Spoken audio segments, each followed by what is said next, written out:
Welcome back to the party, everybody. I am your host, Lutch, aka TheIndianJesus, here to resurrect the second coming of common sense. What is going on, everybody? Real quick, just want to give a shout out to the replay gang. Geez, struggle streaming already.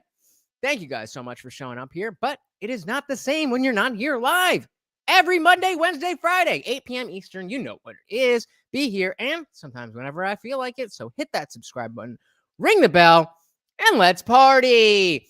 Also, real quick, just want to give a shout out to the sponsor of the stream, my6shirt.com. Whatever your persuasion, they've got something for you, including the only place to get your very own official The Indian Jesus merch, only at my6shirt.com. All right, so we have a very interesting show tonight. I think it was 2 shows ago, we were talking about libertarian views versus Republican views or conservative views. And we had Dave Smith on the libertarian side responding to a video made by Dennis Prager on the Republican side. So when I heard that this was a thing, I figured we've got to do this. So I'm burying the lead a little bit. But I want to show a little a warm up, and then let's get to it. Who we got in the building already? We got Lil Toes. What's going on, buddy? We got Cherie in the building. Hello. How is everybody doing tonight? All right, so let's watch this, and then we'll come back to so Prager is the conservative. He, when we were talking about conservative and libertarian, he was the conservative one. Dave Smith, whose podcast it was the libertarian. We did talk about the differences between conservative and Republican, but that was more relevant for that show. This is much more simple, just left and right type of deal. But let's set it up and let's knock them down. Their goal, as it was explained to me, is minimize the right just enough not to cause a splash, but to make them ineffective in politics. So you censor enough people. So this part's a little bit fast, but it's just to hear where this all started. So that the conversation will be 60% left and 40% right, and then what happens is you give it time, and over time the right loses the argument because they've got no foot in the pedal. And this is before Prager starts. This is absolutely correct. You're absolutely correct. Way more than conservatives and liberals or libertarians and liberals. However, if you missed that episode, go back and watch it, because it's very interesting to see the differences between those two and where you fall on that spectrum. Like, I'll give you another interesting thing that people... So this is Dennis Prager. We didn't get a good look at him. He's an old Republican dude. Don't reflect on. We ache to have them on our shows. We ache to debate them, but they won't debate us, and they won't come on our shows, and they won't have us on their shows. We meaning the right, them meaning the left. Hey, we got JR in the building. What is good? Yeah, exactly. Only one of us likes drugs. I have offered tens of thousands of dollars to any left-wing columnist on the New York Times to debate me anywhere they want. They could choose the moderator. They could choose the audience. And serious money. And that's 99% of the New York Times columnists are leftists. Maybe there were 3 that are none left. But they would never do it. I ache to debate them.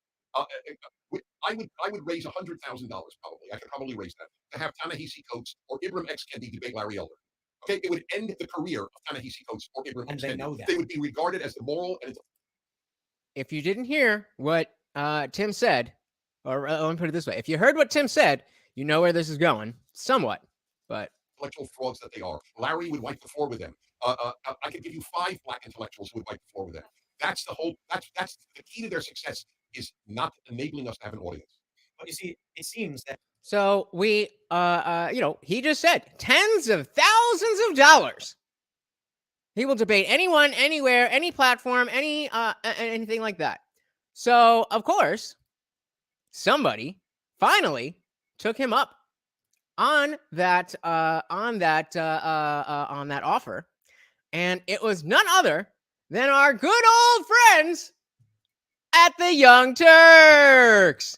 So they play that a little clip, and then let's see what we got here. Anna Kasparian takes on Dennis Prager. We ache to have them on our shows. We ache to debate them, but they won't debate us, and they won't come on our shows, and they won't have us on their shows. I have offered tens of thousands of dollars to any left-wing columnist on the New York Times to debate me anywhere they want. They could choose the moderator. They could choose the audience, and serious money. And I just wanted to show the actual footage because they cut it in a very convenient spot. Joining us now is Dennis Prager, the man you just saw in that video. And Dennis, I guess you could call TYT acetaminophen because we don't want you to ache. We want to make sure we get... Oh my God. I guess you could call us acetaminophen because we don't want you to ache. Oh my God. All right, if that's how you want to start this. Give you an opportunity to feel good by debating someone on the left. I was thinking, if only you were a New York Times columnist, how much money you would be making now. Well, I'm a little more honest than a New York Times columnist, so. Are you though? This will be a great conversation. Thank you for doing it. So I wanted to, my pleasure. So I wanted to just kind of start off with, I guess, disagreeing with the notion that the left is afraid to have these kinds of discussions or debates. In fact, you had tweeted that video that we started this conversation with, and there were a lot of responses from prominent individuals on. Yeah, lots of responses. But this is the only conversation I've seen so far. And it's not like Dennis Prager is a young buck just coming up on the scene. Yeah, actually, I think she's sexy. She's just not in the first 20 minutes. Let's just, Yep, that's how she's starting out already. But yeah, she's saying, "Oh, lots of people responded." Well, of course they responded. But did they actually debate him? No. Of course not. Come on. The left. I want to give you a few examples, starting with Vosh, who's a big Twitch streamer. He's got a big YouTube channel as well. He says, "You couldn't be more wrong. I love spirited debate in the free marketplace of ideas." He even provided his email and would love to have that conversation with you. My good friend Ben Burgess also responded. He's a great guy. He says, "Hi, Dennis. I'd be delighted to chat with you either on my show, or you could host it through PragerU, or I'm sure Modern Day Debate or some other neutral platform would be happy to host it." Ben Burgess was actually on a panel that we went over. I don't remember exactly what it was, but it had something to do. I think he was on a panel with Destiny and some other people. I don't remember, but Ben Burgess is legit. I don't agree with a lot of what he says, but that would be an interesting conversation. And on multiple occasions, I noticed that Sam Cedar would also love to debate you. And Sam Cedar is the most dishonest person. If you remember, there was a point where Ethan Klein of H3 and Steven Crowder were going to have a debate about, this is when he's like, "Oh, there's a whole CDC. You don't even need to think about it, bro." And so Crowder invited him on to discuss that. And Ethan came on to Crowder's show. And then he just swapped out the cameras and it was Sam Cedar. I was like, "What are you doing? That's not how you do things." And then, of course, all the headlines, "Crowder scared to debate." Da, da, da, da. It's like, no, just not trying to be ambushed by an asshole. He responded in that tweet as well, saying available and adding, Tim Pool knows what lengths he would go to not even be on the same stage as me, right, Tim? So there's some drama with Tim Pool, but just wanted to let you know, you don't have to ache anymore. There are lots of people on the left who want to debate you. Oh, I have no doubt that there are a lot of people on the left. The issue that I raised was people at the New York Times and people like you, for example. You pleasantly surprised me by doing this, to be perfectly honest. And by the way, I think proof of my theory is a piece that I read on some left-wing or progressive site just today about how angry many of your viewers are that you're having me on. Whereas I will tell you, I would get no such feedback from the right if I had a left-wing person on my show. They would be thrilled. So I still stand by my belief that in general, the people certainly in the higher echelons of the left don't want to debate.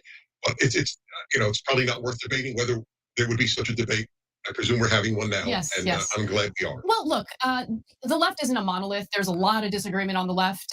There's certainly a lot of disagreement on things that I say on this show on various issues, even when it comes to crime. I'm sure you've noticed some of the backlash I've received in that regard as well. However, rightfully so. I will say there is a reason why the right wing tends to be more open to having these kinds of discussions and debates, and the left wing gets a little uneasy about it.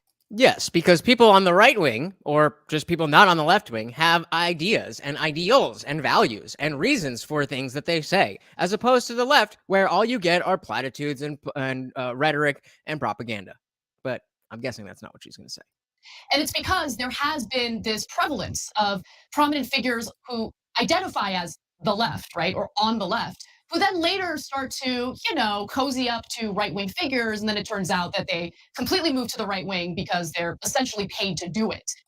So this is just her opportunity to take yet another jab at Dave Rubin, who they all at the Young Turks hate him so much, and even though he is kind of base level, I wouldn't suggest watching Dave Rubin unless you have no idea anything about politics, and then still there's better places to go. But point being, he used to work for the Young Turks, and then he kind of good for you, Cherie. Don't start now.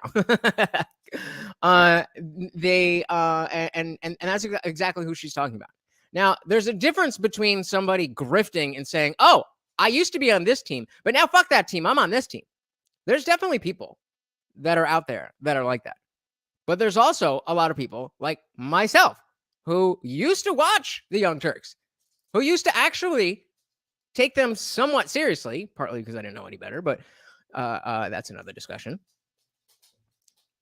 But the landscape has changed so much. The audience of who watches the Young Turks has changed so much. And so, this notion of the right wing is this, the left wing is that, and it's bullshit. It's bullshit. Nice face there. They're used as tools by the right wing to essentially spew right-wing talking points while purporting to still be on the left. In fact, Dave Rubin's a great example. Got him! He him! used to work with us. He identified as someone on the left. It's almost like we don't even need the left wing here. It's almost like we can just put the left wing platform in an AI, a very low level AI, and we know exactly how every conversation goes. It's pathetic. Dave, yeah, go ahead. Forgive me, Anna. Dave Rubin made a video for PragerU, Why I Left the Left. Oh, I know. He does not, in fact, speak to the world, but he's still on the left. Got him! That's another point. Whether you like him or not, he openly says, I left the left. He openly says it. Wilto says they really don't like that guy. I can see why he left. Yeah, same with Jimmy Dore. I don't know who you have in mind, so I can only address the one name that you gave. Dave Rubin acknowledges he's not on the left. It's interesting because if I recall correctly, you had a conversation with no acknowledgement that, oh yeah, the thing I just said is completely incorrect. Let's just move on. Dave Rubin, and how incredibly important it was that he was engaging in these discussions with you, discussions with the right wing, and you stated something very specific. I actually want to go to that video, and I want to get your thoughts. Go to that video. Does Prager have videos queued up? Does he have? No, I thought that we were just having a conversation. Interesting. So they'll have the conversation, but not without putting their team on everything that Dennis Prager has ever done and crafting a perfectly crafted narrative before they will bring him on his platform. Maybe you can elaborate on what you meant in this video. Let's watch. I want you to continue to say you're illiberal because you're a great use to good values. Well, don't worry, I'm not doing it for your use of me. I'm doing it for myself. No. Yeah. It's like Christians who say to me, So he's basically saying to Dave Rubin, or if you're not from Dave Rubin, he's basically saying, no, you stay being a liberal. We need some good liberals. And he's also Dennis Prager is a Jewish guy. He's about to make the same comparison with Christians. Oh, we would love you to come to Christ, but you are so valuable to us as a Jew when you defend us Christians. Yeah. And they're right. You are valuable and in the best sense of the word, because America needs people who are clearly liberal and to be honest, and fall into the category of kosher as gay, to say, hey, hello, the conservatives are not hate mongers. Hello, they should be heard. And maybe every so often you should read National Review. Right. Or watch it. Now, what that says to me is not that we want to use you as a token. It says to me, we know there's people like you out there. Just by how we think about people. Surely there's a gay guy who's a liberal who's not a horrible person. That's what that says to me. But of course, the liberal projection will come out and say, no, you're just trying to use him as a token. When that's the entire left-wing platform when it comes to black people. To PragerU video. So, Mr. Prager, you can understand why members of the left would feel a little uneasy when these discussions take place, because usually it's a sign that someone on the left got lured in with some billionaire cash. Yeah, I'm so scared because I have to go talk to another human being about my ideas. No, nothing scary about that to me. I don't care what the purpose is. I don't care what your alternative motive, what you're trying to do to me. I'm very confident in what I think and what I believe.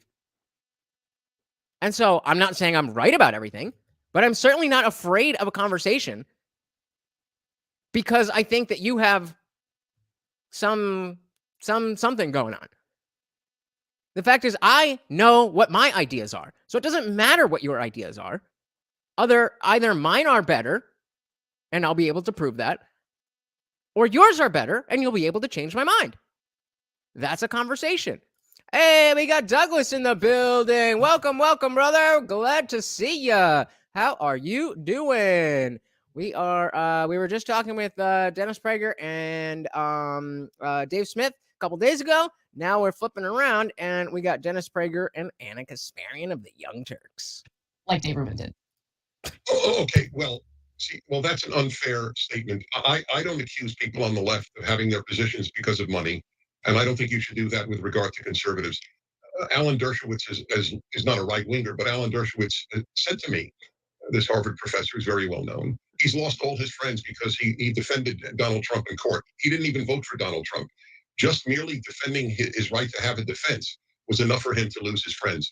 The assumption on the... Guys, you never, ever, ever need to apologize for not participating in anything that we do. Every second that you spend here is more than you owe me. So thank you, guys.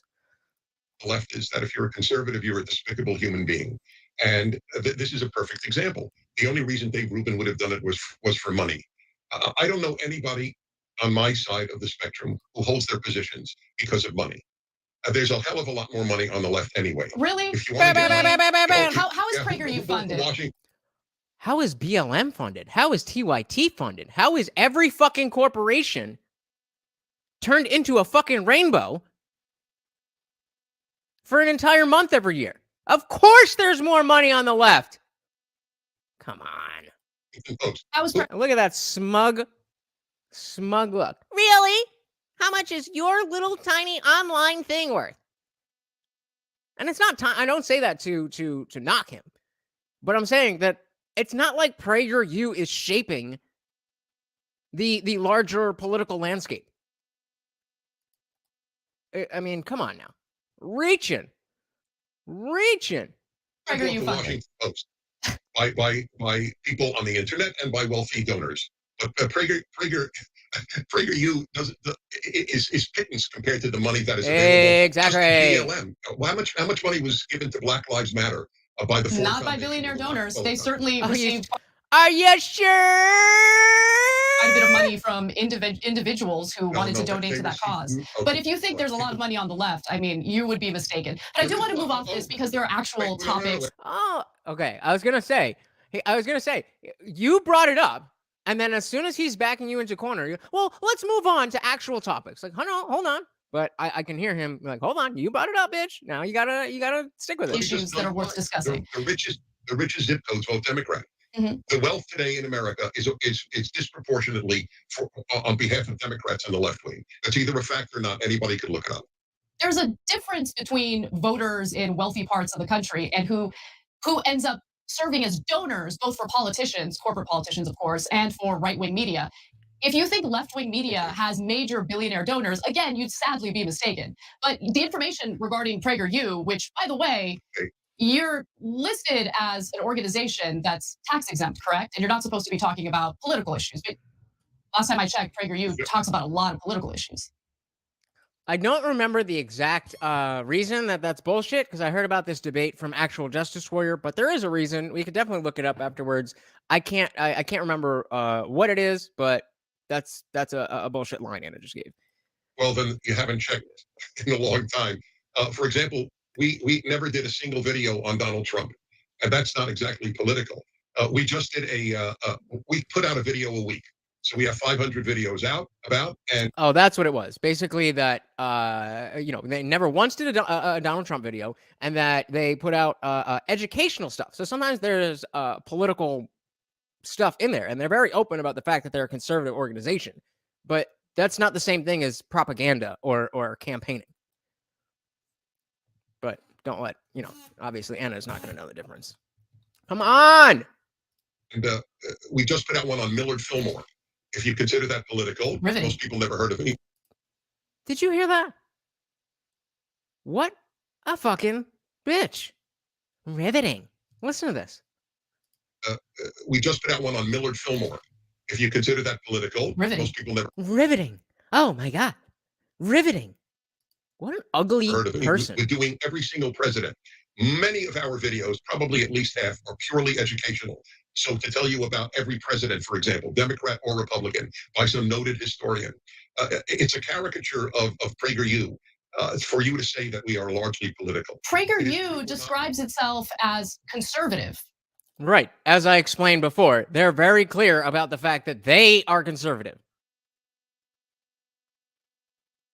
Like, it's a conservative take, which by the nature of it being conservative is political. Is it though? But listen, it is what it is. I do want to move on to other issues. Oh, she's trying to do it again. Because there are actual political issues that you're here to discuss. You can't make a point and then not be responsible. Okay, go ahead. Yes, you can be conservative. I'm so mad. For example, socially, and not specifically politically, generally means vote Republican. We don't tell people to vote anyway in any direction. But yes, we do believe that America is the finest country ever founded. If that makes us political, we're political. So I want to move on to other statements you've made, other issues. You do focus on culture war related issues, your distaste, hatred for secularism. I want to start off without putting words in your mouth. To show a video of something you said just yesterday. Oh, another video. Okay, on the just a sit down, just a chill conversation. We're not here to make you look bad. We just want to understand your views. Dennis Prager show that I thought was fascinating. So let's take a look at that and we'll discuss. The computer sticker phenomenon is crazy. It was actually one of the biggest shocks What does I that had. mean? What does that mean? On your computer right here, people, instead of just having a blank back, Oh, I see. they would Send put on- messages. yes, it would either And be what was the common message? I heart women or just the female Slay queen. sign, the circle and Wait, the arrow. I heart women on a woman's computer? Yes. All of this is proof to me that women need men. These women are manless. They may have hookups, but they're manless. And they might have been fatherless too. Ending with my generation, I would say, ending with the baby boomers, but certainly through them, a young woman thought a lot about, do I have a boyfriend? Mm-hmm. What will my wedding be like? What will I wear? Who will be there? Who will the guy be? That I believe is healthy and normal for a young woman. Mm-hmm. It's a good thing. That has been knocked out by the feminist left. And if you think about it, you're a weak female. It's not for you. So fascinating statements there. You seem to believe that women who love themselves, who love women, who feel confident about being women, tend to be manless and lonely. Do you genuinely think that?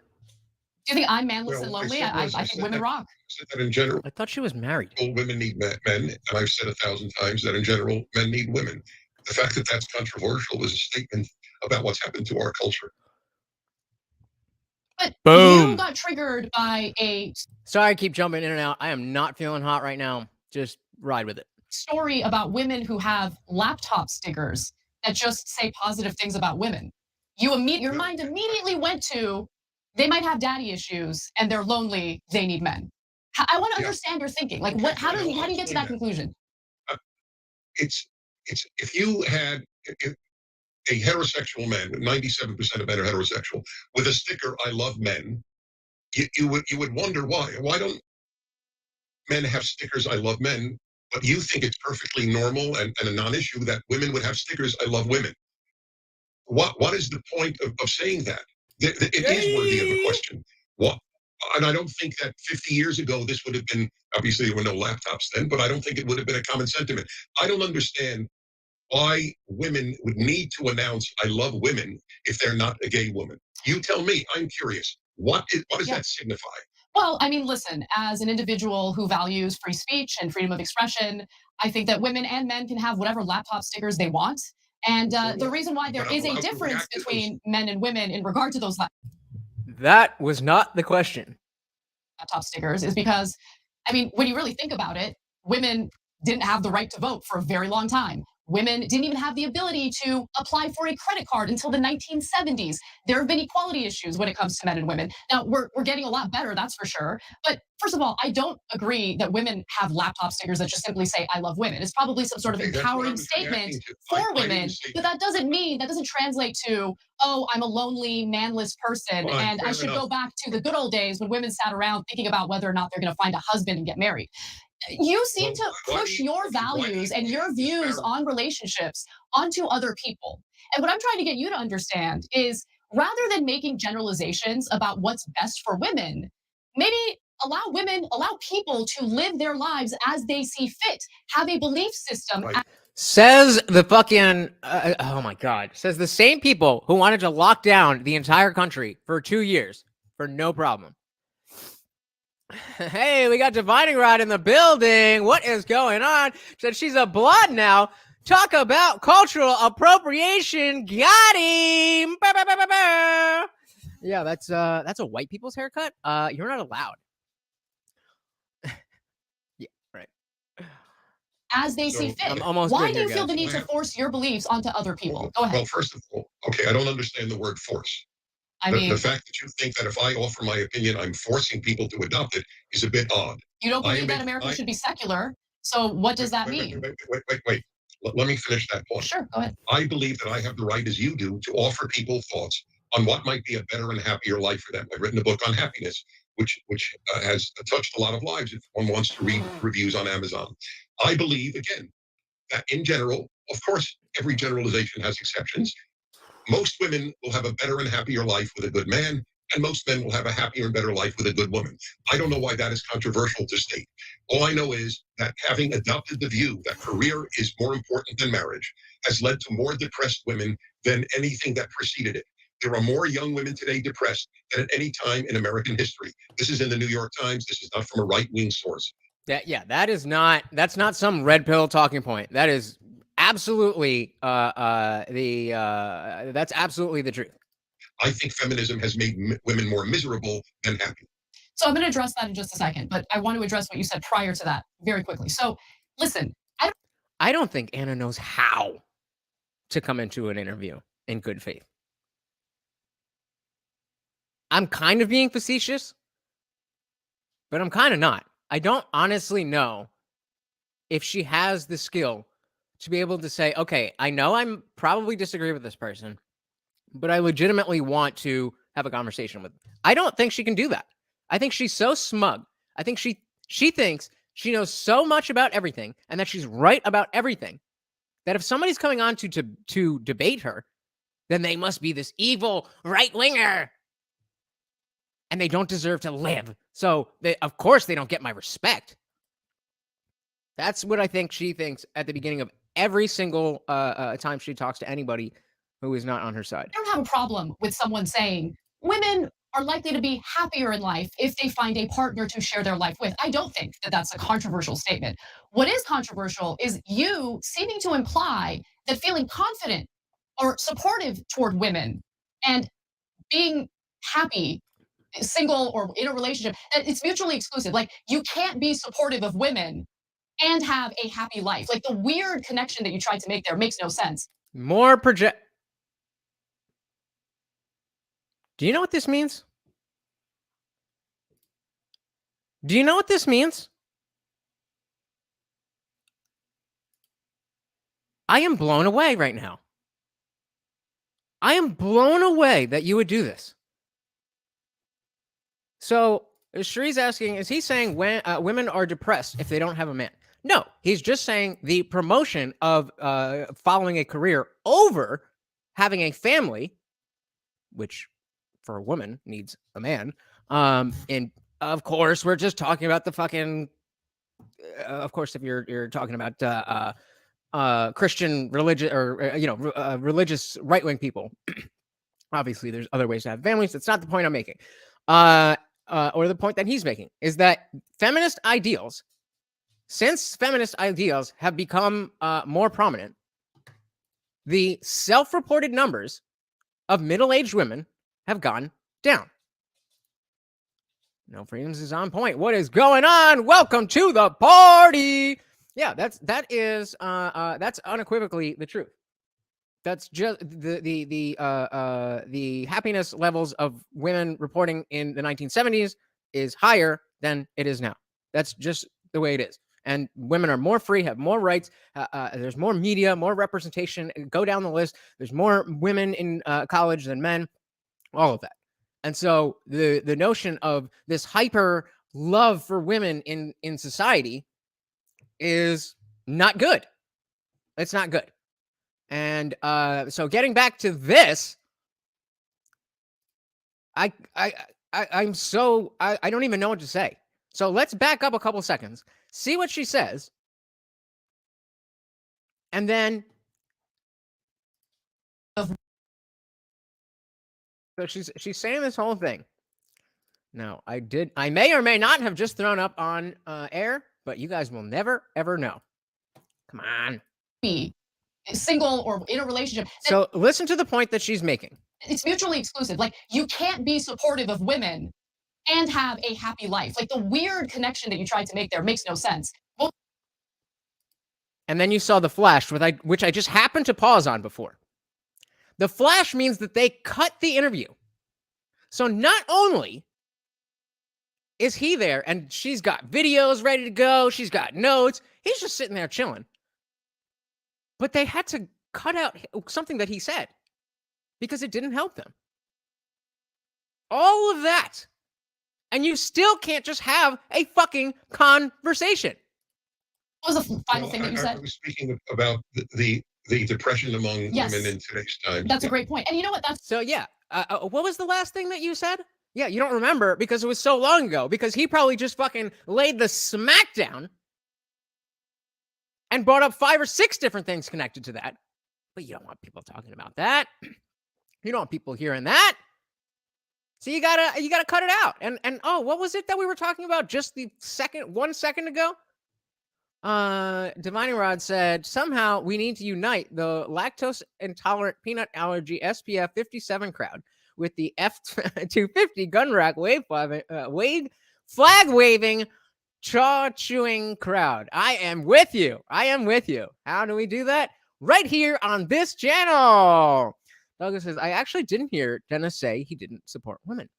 Well, that's because he didn't say he doesn't support women. He doesn't believe that he doesn't support women. He does support women. That's the point. This is why leftists don't debate. Because this happens. And I'm sure she thinks this is going swimmingly. That's right. There's actually increasing rates of depression and anxiety among men and women. I think that's important to point out. And you are concluding that it's because of, I guess, the breakdown of the traditional families and yes, people right. who remain single. I think that the belief that many young women have that they if they find a man, that's a great thing, but the thing that will really bring them joy in life is career. Is the bag has misled massive numbers of women into a less happy life. Career is not as terrific as the feminists portrayed it as being. Mhm. The joy available for most women with a good husband and making a family is incomparably more than from a career. Have you considered some of the economic issues within this country that don't really give women a choice as to whether or not they should focus? I was going to say something, but he said yes. Let's see where he goes. That's a very real issue. I fully acknowledge that. That if you don't have a career to fall back on and there's a divorce, that you're entirely right. That is not the same thing as saying. Is she though? Because I'm pretty sure we have an entire welfare state for anybody who no fault divorce, any reason you want, get the hell out of there and take Abba's money. A career is going to give you a great deal of meaning and happiness like a marriage will. You're entirely right. Economically speaking, there is value in having a fallback career. Guys, we've got 11 people in here and 10 likes. Can I just, there's one of you, please, just one like. Thank you so much, guys. I really appreciate it. Biggest thing that helps in the I algorithm. fully acknowledge that. But I'm going further than that, because the idea that a family can live in a single income household today is laughable. That is incredibly difficult to do. And so while the right wing and you yourself seem this is the bait and switch, and I'm surprised that he didn't already stop her, but maybe he's used to this and knows where he's going. But he's not saying that you have to have a completely traditional conservative family where you have the guy who's the breadwinner and the woman stays home and she wears a bonnet and da-da-da-da-da. That's not what he's saying. What did he talk about? He talked about priorities. He talked about priorities. So are you prioritizing the bag? And then if you get a man and a family, then whatever? Or are you prioritizing a family? And then because of all of the issues that Anna did bring up, then both of you have to work. As most people do. What are you talking about, Anna? She said, take half his money after the divorce. Well, yeah, and that's not including child support and alimony. to have this idea that, well, women should focus on marriage. They should focus on building a family. Yes. First of all, you can't force anyone to do that, right? But didn't he already specifically say that I'm not forcing anyone to do anything with the last point that she brought up? And I was, well, you can't force people to do it. Let's say you want to encourage women to focus on that. You want to give them the choice, but you want to encourage them. A great way to encourage them is to create an economic system in which people feel comfortable knowing that they can survive on a single income household. I'm talking about when they're married. Okay, both individuals in a marriage have to work in order to be able to pay their rent, pay their mortgage, put food on the table for their children, educate their children. Wages have remained stagnant since the 1970s. Women don't have a choice as to whether or not they can work or whether or not they Again, that's not what this is about. And Cherie, many women don't want to stay home until they do. Most women do not want a career. Most women want a job. And then when they get bored of their job, they want to stop their job. Having a career entails working until you are into retirement age. So you're telling me the majority of women want to work a 9 to 5 until they're 65 years old? How many women have you talked to recently? Doug said, as women, don't they have a biological imperative to have kids? I mean, I don't know if I would call it a biological imperative, but certainly a biological proclivity, let's say. Divine Rod said, sorry, man. I don't know what that. Oh, yeah. No, don't worry about that. Hey, we got Jambi in the building. Welcome. Jambi says she has no footing as someone whose bias is so off of her reality. Super facts. Welcome to the party, Jambi. Welcome. I could not agree more. Douglas said this situation becomes much more difficult later in life. Yeah. And who do you think the audience of the Young Turks is? Would we say older women or younger women? She wants this guy to change the whole economy, apparently. Should just focus on raising children. They don't have the choice. That's the point I'm trying to make. Right, and we differ on that because the reason that many women, not all, but perhaps most even, are working is not just economic, especially certainly in the upper class, upper middle class, and even part of the middle class. It is because they believe that their self-worth derives more from work than it does from family. So what did Cherie say earlier? Many women don't want to stay home. They want a career. Okay, let's say that that's true. I don't think that, on a long enough timeline, I don't think that's true. But let's say that it is. Why?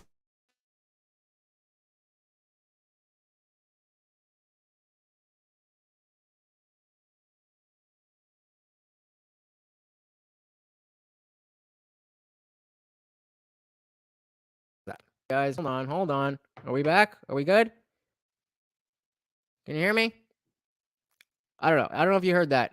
But what I was saying is, you are right in the sense that some of them, women don't want to stay home. They want a career. But my question was why? Why is that?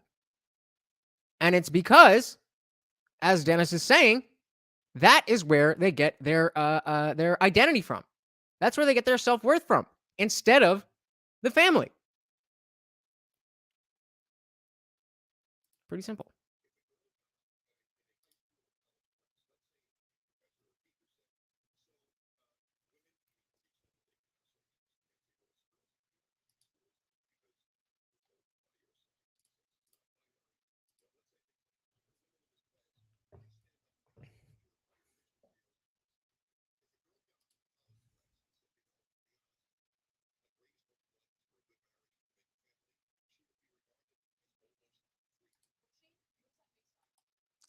All right.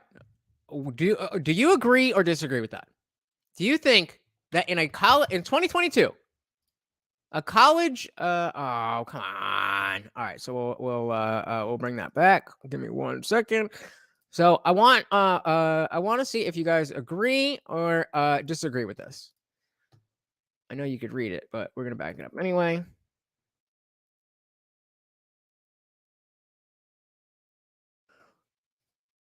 So again, the question is, do you agree or disagree? Women, I mean, to the extent that they can now say that, because you can't say boys and girls in many elementary schools, because we're told by your side that sex is not binary.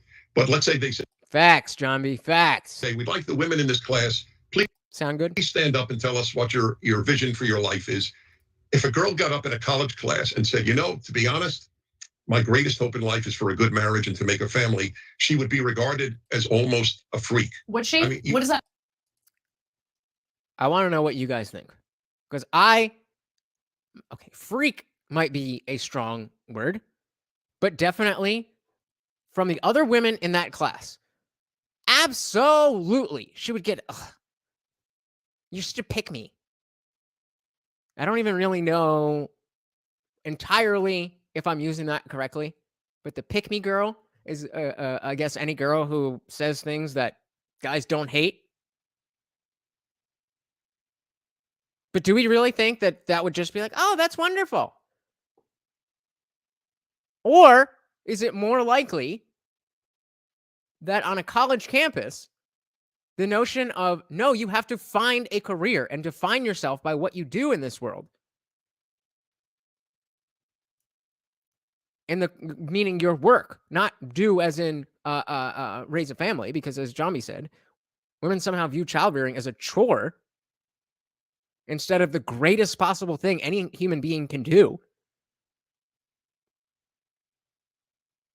But do you think Dennis is right, or do you think he's wrong? Douglas says, yeah, I think they are looked down upon for traditional values. Anna doesn't think so. Anna doesn't think so. Based on what evidence do you have to back that up? What evidence do you have to back that up? Source, please. That's not like a. That's something that Anna Rude would say. You remember Anna Rude? Those of you who've been here for a while remember when I was talking to Anna Rude about a number of different things, and his inability to know anything that hasn't been a number in a book is astounding, because he's a super smart dude. But it's like, just think about stuff. You want to know why you can't imagine this situation, Anna?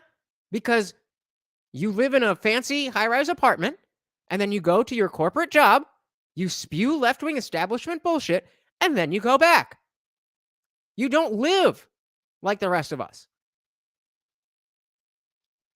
Dennis doesn't either. Wow. Wow.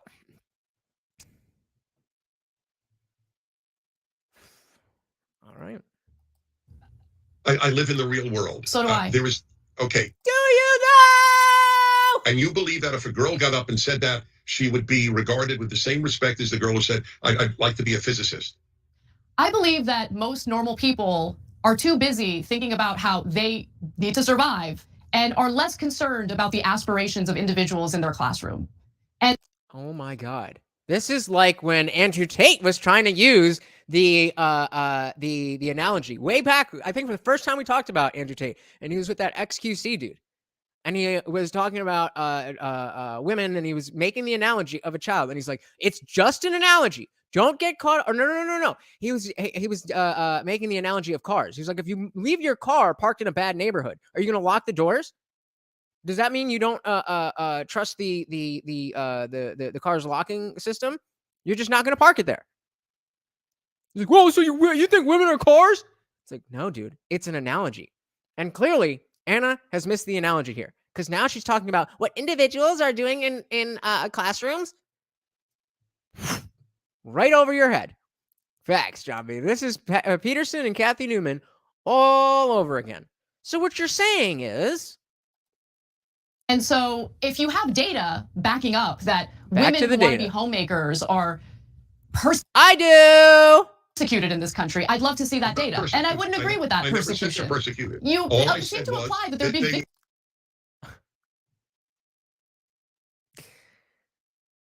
I'm pausing because I feel like I need to bring attention to it, but it's so blatant that I don't feel like I even, let's just, I cannot believe this backing woman. up that women who want to be homemakers are persecuted in this country. I'd love to see that data. And I wouldn't agree with that persecution. You seem to imply that they're being victimized by wanting to be homemakers, and I just don't buy it. Okay, fine. So good. This is a classic example of what I say on my radio show. I prefer clarity to agreement. You think that a girl who got up in a college class and said my most fervent dream is to have a happy marriage and a family will be regarded with the same respect as a girl who said I'd like to be a physician or a physicist? We differ. Perfect. Okay. All right. And again, if you have data backing up what you're saying, then I'm happy to admit I'm wrong. Data? The teachers don't do this and then set into a computer. So let's do, I want to do this. I wish I knew that he was going to do this. So let's see which would get more respect. So the poll I'm doing is the situation that Dennis Prager just put out. If we're in a college classroom and they ask a woman what she wants to do, and why can't I spell scientist? So hit the poll, and I want to know what you guys think of. Is he way off base? Is this something legitimate to be asking for data on, or is this kind of just a common sense type of culture question? Johnny says learning how to play guitar is a chore. Sheree. Actually, I mean, it's kind of fun. It is a chore though, for sure. See, again, this is the exact same point. Yes. What's the problem with that? There are two things that you have to do. I'm not. You guys handle that. I get yelled at. I get in trouble if I. Computer. So you're just declaring. You're making up stories about how women are treated in the classroom, and we're just supposed to buy. It is a thought experiment. He's not making up stories. He said if. All right, Bill Clinton. Oh, it depends on what the meaning of the word is. Jesus fucking Christ. Who was it that asked if she came in good faith? I think you have your answer. Okay. We're each giving the perception of reality that we have. One of them is right, and Anna's is crazy. Not every perception of reality has a database. Otherwise, one is a functional moron if one cannot make conclusions about life without data. Oh, clip it, send it to Anna Rude. If one cannot make a conclusion about life without data, they're a moron. Okay, all right. So let's move on to right-wing violence. Following the Buffalo supermarket shooting, which of course was inspired by a belief in a conspiracy theory that whites are being replaced with minorities in this country purposely to keep Democrats in power, you felt the need to kind of downplay right-wing extremism in this country. And you said, quote, this man represents... Before she or he says anything, I just want us all to remember how many fucking cities were burned down in the summer of 2020. Just think about it. It ironically got the name the Summer of Love. You know where that comes from? The actual Summer of Love, Woodstock, 1969. It was so bad, they ironically named it after Woodstock. Represents such an infinitesimally small segment of the white population. Now, while that statement might be literally true, okay, so let's see. She's definitely going to go to Charlottesville. I think that was 6 years ago, 5 years, at least 5 years ago. She's going to go to Charlottesville. Right-wing violence. Right-wing violence. I know some of you are jumping out of your seat to help me out on this one. What other right-wing violence has there been? Douglas says, that was my exact thought. I have a MAGA hat on right now. Does that mean I'm a right-wing extremist? Douglas, I'm sorry to tell you, brother. But you, according to Joe Biden, are a domestic terrorist. I'm sorry to tell you. I don't think that the white population in America mostly consists of domestic terrorists, so I agree with you on that. It seems like you kind of want to brush aside the very real problem we're having in this country with political violence, politically motivated violence. And no, it just sounds like he's saying it wasn't on the side that didn't do most of the violence. That's what it sounds like to me. Yeah, Johnny said that was in the middle of Minneapolis. God awful. Yeah. But yeah, right-wing extremism. Okay, obviously, duh, J6. But so there's J6 and there's Charlottesville.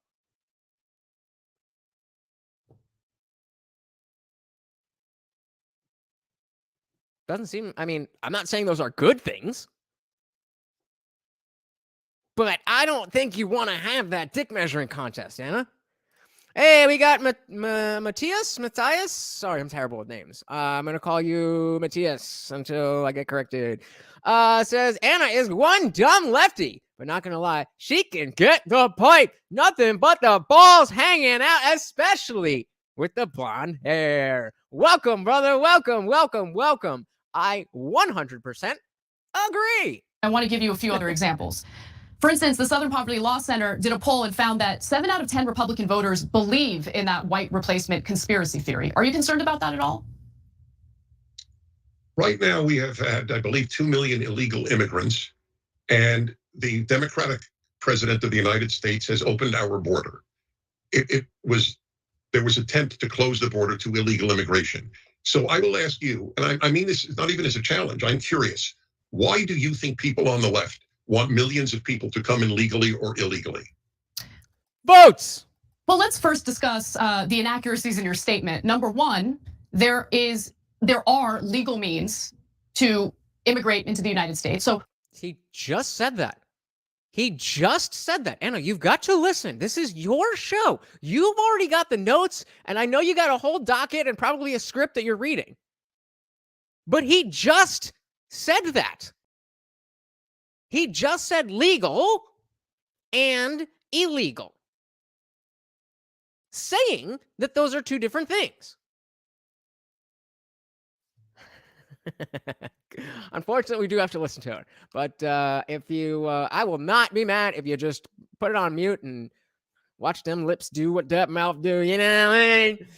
But yeah, let's run it back. He just said that.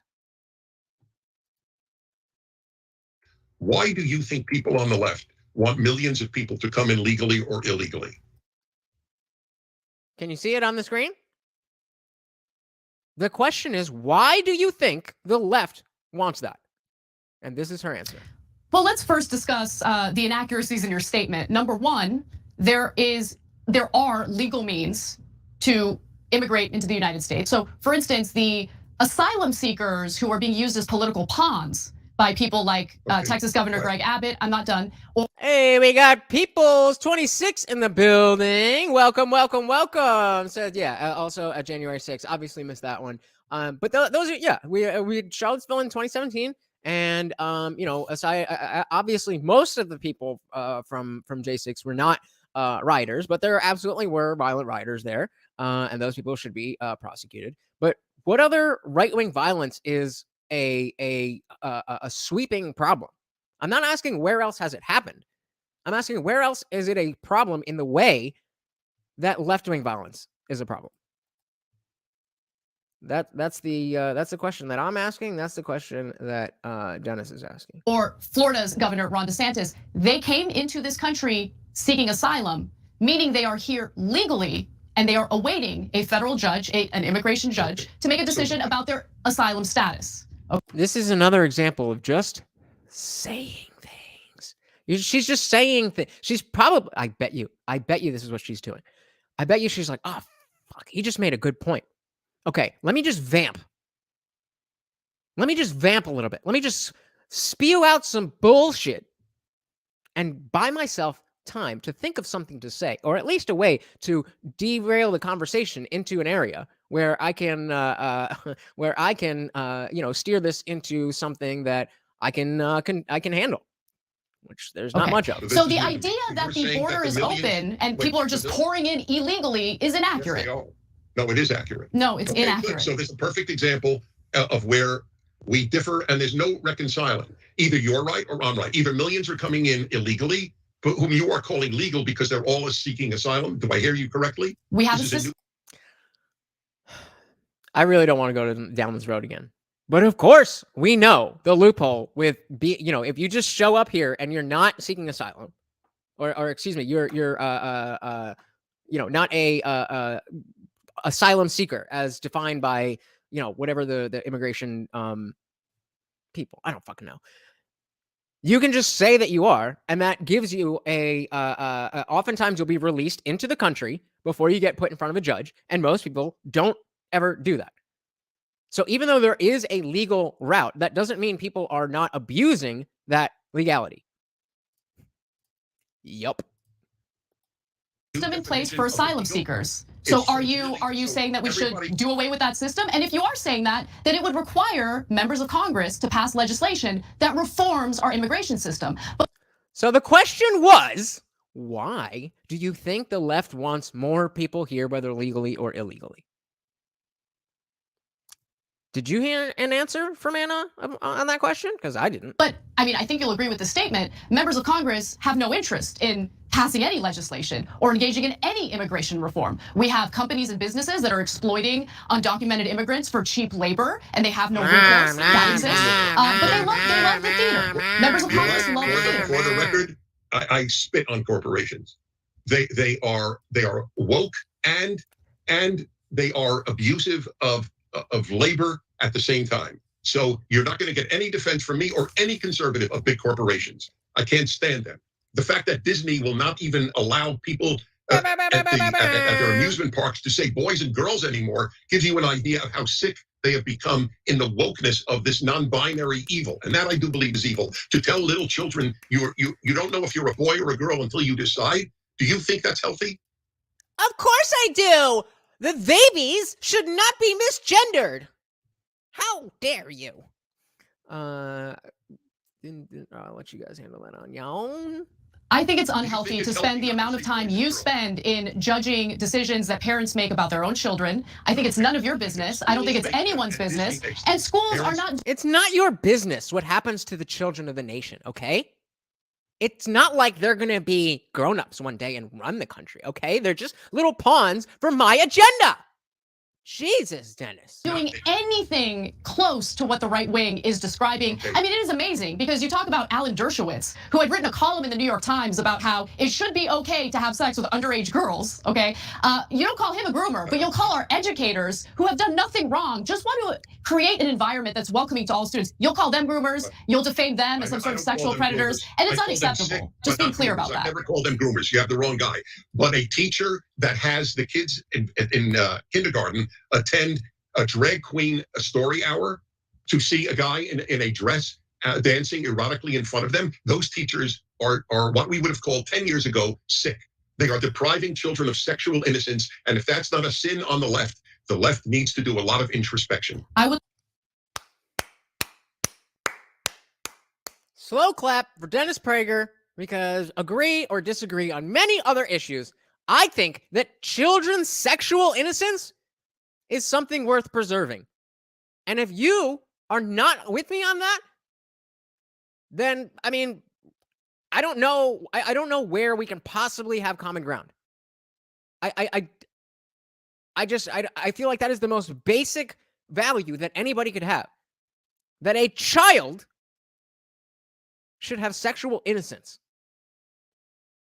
I don't know how that is a controversial statement, but here we are. I would love for you to apply standards like that to the former president of the United States, who you supported, who you endorsed. You have completely minimized some of the scandals that he was involved in, including paying hush money to adult entertainers. He had cheated on his pregnant wife with.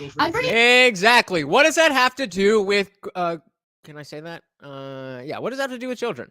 What does that have to do with children? You are just saying things. Just saying things.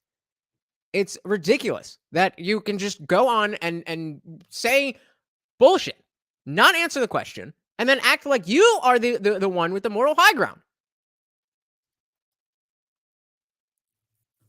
That up because you have this weird standard when it comes to our educators, but no standards when it comes to a person who leads the country, who children look to as a role model. But anyway, we only have a few more minutes left. No. If you throw out a point, you have to allow me. Again, that's the third time she's tried to do that, and well, fourth, including the time that she actually literally cut out his answer from the interview. Okay, go ahead. We're running out of time. We have a hard out, so go ahead. When I was a child, my father didn't say to me, I want you to look to Lyndon Johnson as a role model. This notion that the president's private life, John F. Kennedy had orgies at the White House. Okay, do you speak about that? I don't care about presidents' private lives. You do. I care about sexualizing children. You don't.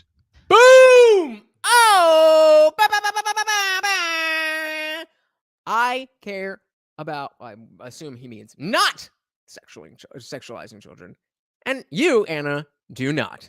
Hey, we got Cartoon Slug in the building. Welcome, welcome. So the last person children look to as a role model is the fucking president. Let's be real. Sure, but it's not about looking to the president himself. It's about the policies that are enacted while he's in office. And so children may not be looking to the president, but they are certainly looking at what was that book called, where it teaches you about fucking fellatio. I don't know about you. I don't have children, but if I did, I'm pretty sure I wouldn't want my kindergartner reading about blowjobs. And again, if you can't even if you disagree, if you can't understand why people have that position, then I don't understand what it is that you think is happening in the world. I don't understand what you think it is that people are upset about, because that's it. That's it. And again, you don't have to agree. But the fact is, that is what is happening. And some people don't like it. A lot of people don't like it. And a lot of people think it's very, very, very weird to like it. Myself included. I care about fighting back I care about against lies regarding educators sexualizing children. That is not happening, but you guys... Isn't it though? I had a teacher who fucked a student in my school. My AP psychology teacher in 8th grade was caught getting head from one of the students. But that's not happening. That's not happening. Anna didn't hear about it, so it didn't happen. Guys do love to defame educators who are already underpaid, undervalued, and should be treated a lot better in this country. So more virtue signaling. I would love to continue this conversation. Unfortunately, we're running out of time. I'd love to invite you to our members-only bonus episode if you're willing to stay for another 30 minutes. There's a book. Does anybody remember the name of that book? What is the book called? I can't think of it right now. But this is the point. Just because you are not aware of something doesn't mean that it's not happening. Anna's just like, oh well, that's not happening. Like, well, maybe you just don't know about it.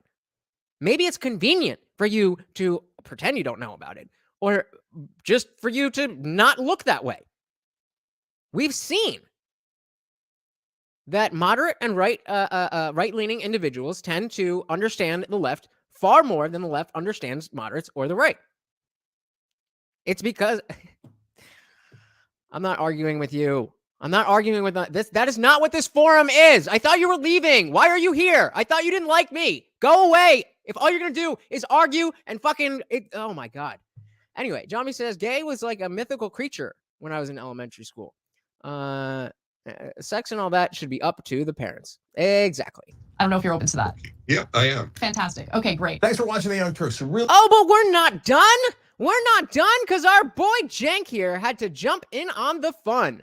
He had to jump in on the fun. And I want to just point your attention to the title here that says it's called this video, Cenk Uygur schools Dennis Prager on secularism. And for those of you who don't know, secularism is just anything that's not particularly religious. So let's see our boy Dennis get schooled by Cenk, who also is going to come in good faith, right? Really appreciate it. Another way to show. Oh, come on. Come on. I don't want to put words in your mouth, but it seems like you're not in favor of secularism. So I wanted to ask about that.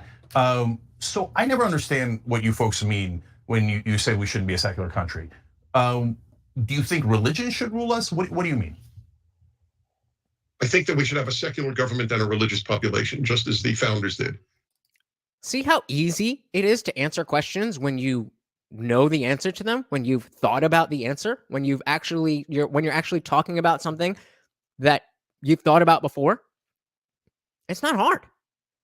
Just stop pretending to know things that you don't know. Stop pretending to be familiar with things you're not familiar with. That's why In God We Trust is one of the three mottos of our country. And we are now seeing the consequences in every area of life of the death of Christianity. And I say this as a religious Jew, the death of the Judeo-Christian value system, the death of the 10 Commandments, and the death of all the things that came with religion, meaning and community and moral absolutes among them. The death of religious values is why we can now say there are more than two sexes, and that we shouldn't call kids boys and girls in schools anymore. We are living in the age of moral and intellectual chaos because of the death of religion. Okay, so can somebody do me a favor? Look up there's a book about a mouse that wants to paint. There's a boy mouse who wants to paint, and he doesn't have any paints. And his neighbor is a girl mouse who has a bunch of paints, but has no paintbrush. Go ahead and tell me that that's not a book about sexuality for children. All right. Poll just came out today, I think, actually. 61% of Republicans say we should be a Christian nation. But don't get them twisted. They're not saying, hey, just be Christian at home. 57% of them, of Republicans, say, no, we know it's unconstitutional. We know that it's not in the Constitution. We can't establish a religion, but we want to do it anyway. 61% say, no, we want it. So that seems to be establishing a religion, Christianity. Do you think 61% of Republicans are wrong? They didn't say they want to establish a religion. They said they wanted a Christian country. I'd rather have a Christian country than a secular country, and I'm a Jew. And I'm an atheist, and I would rather have a Christian country than a secular country. I thought for a long time, according to this, I don't want a theocracy. I don't want the religion or any religion to be determining the laws, but I want the culture to follow some of these values. We've talked at length about how Judeo-Christian values are very good for a society.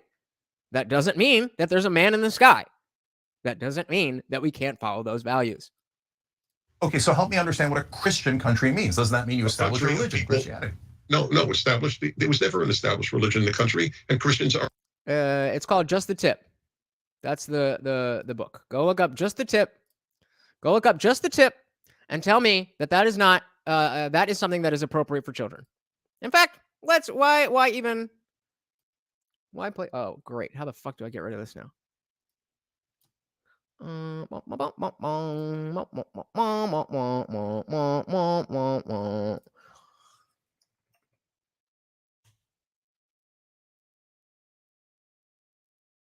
Oh, here's a new one. Oh, there's another one. Is this it? I think this is it. Everyone, welcome to the show. So in economic news, 315,000 jobs were. Nope. Okay, so there's not that one, but I'm pretty sure this is the same type of deal.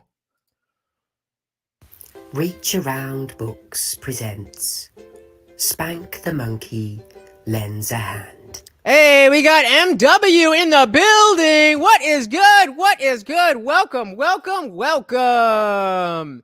So we are just taking a quick detour because not everybody is aware that schools are trying to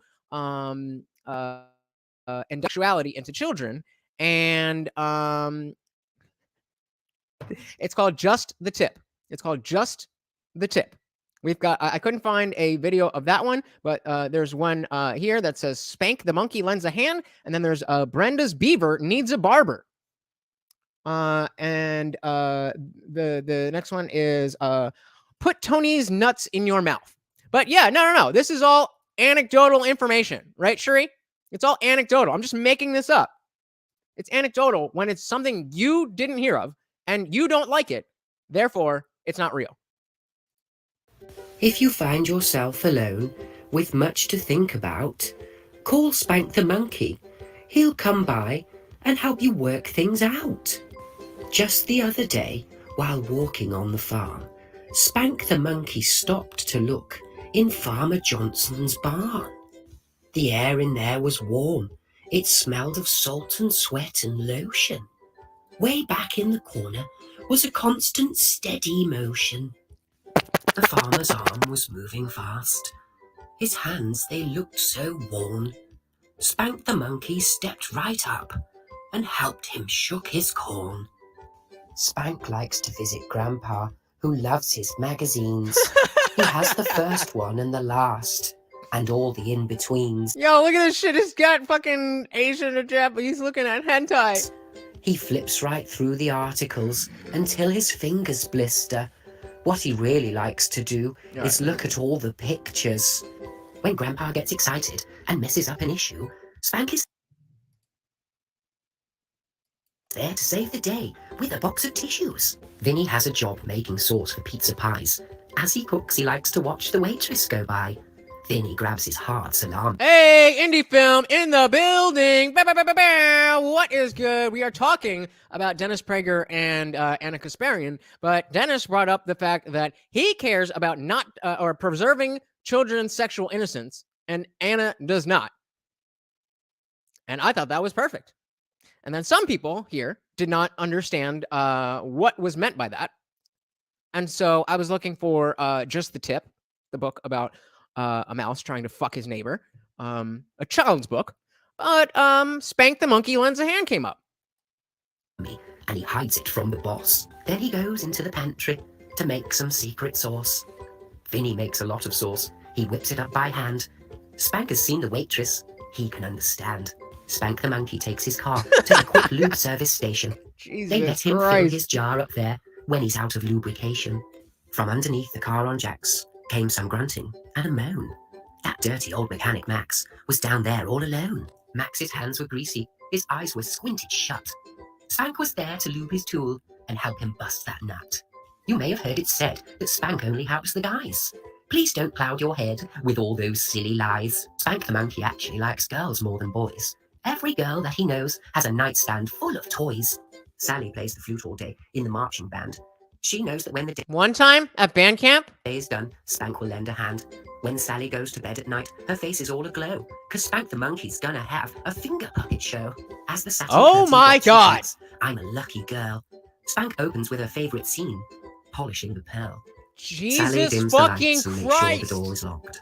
Then Spank the Monkey oils her flute and puts it in her box.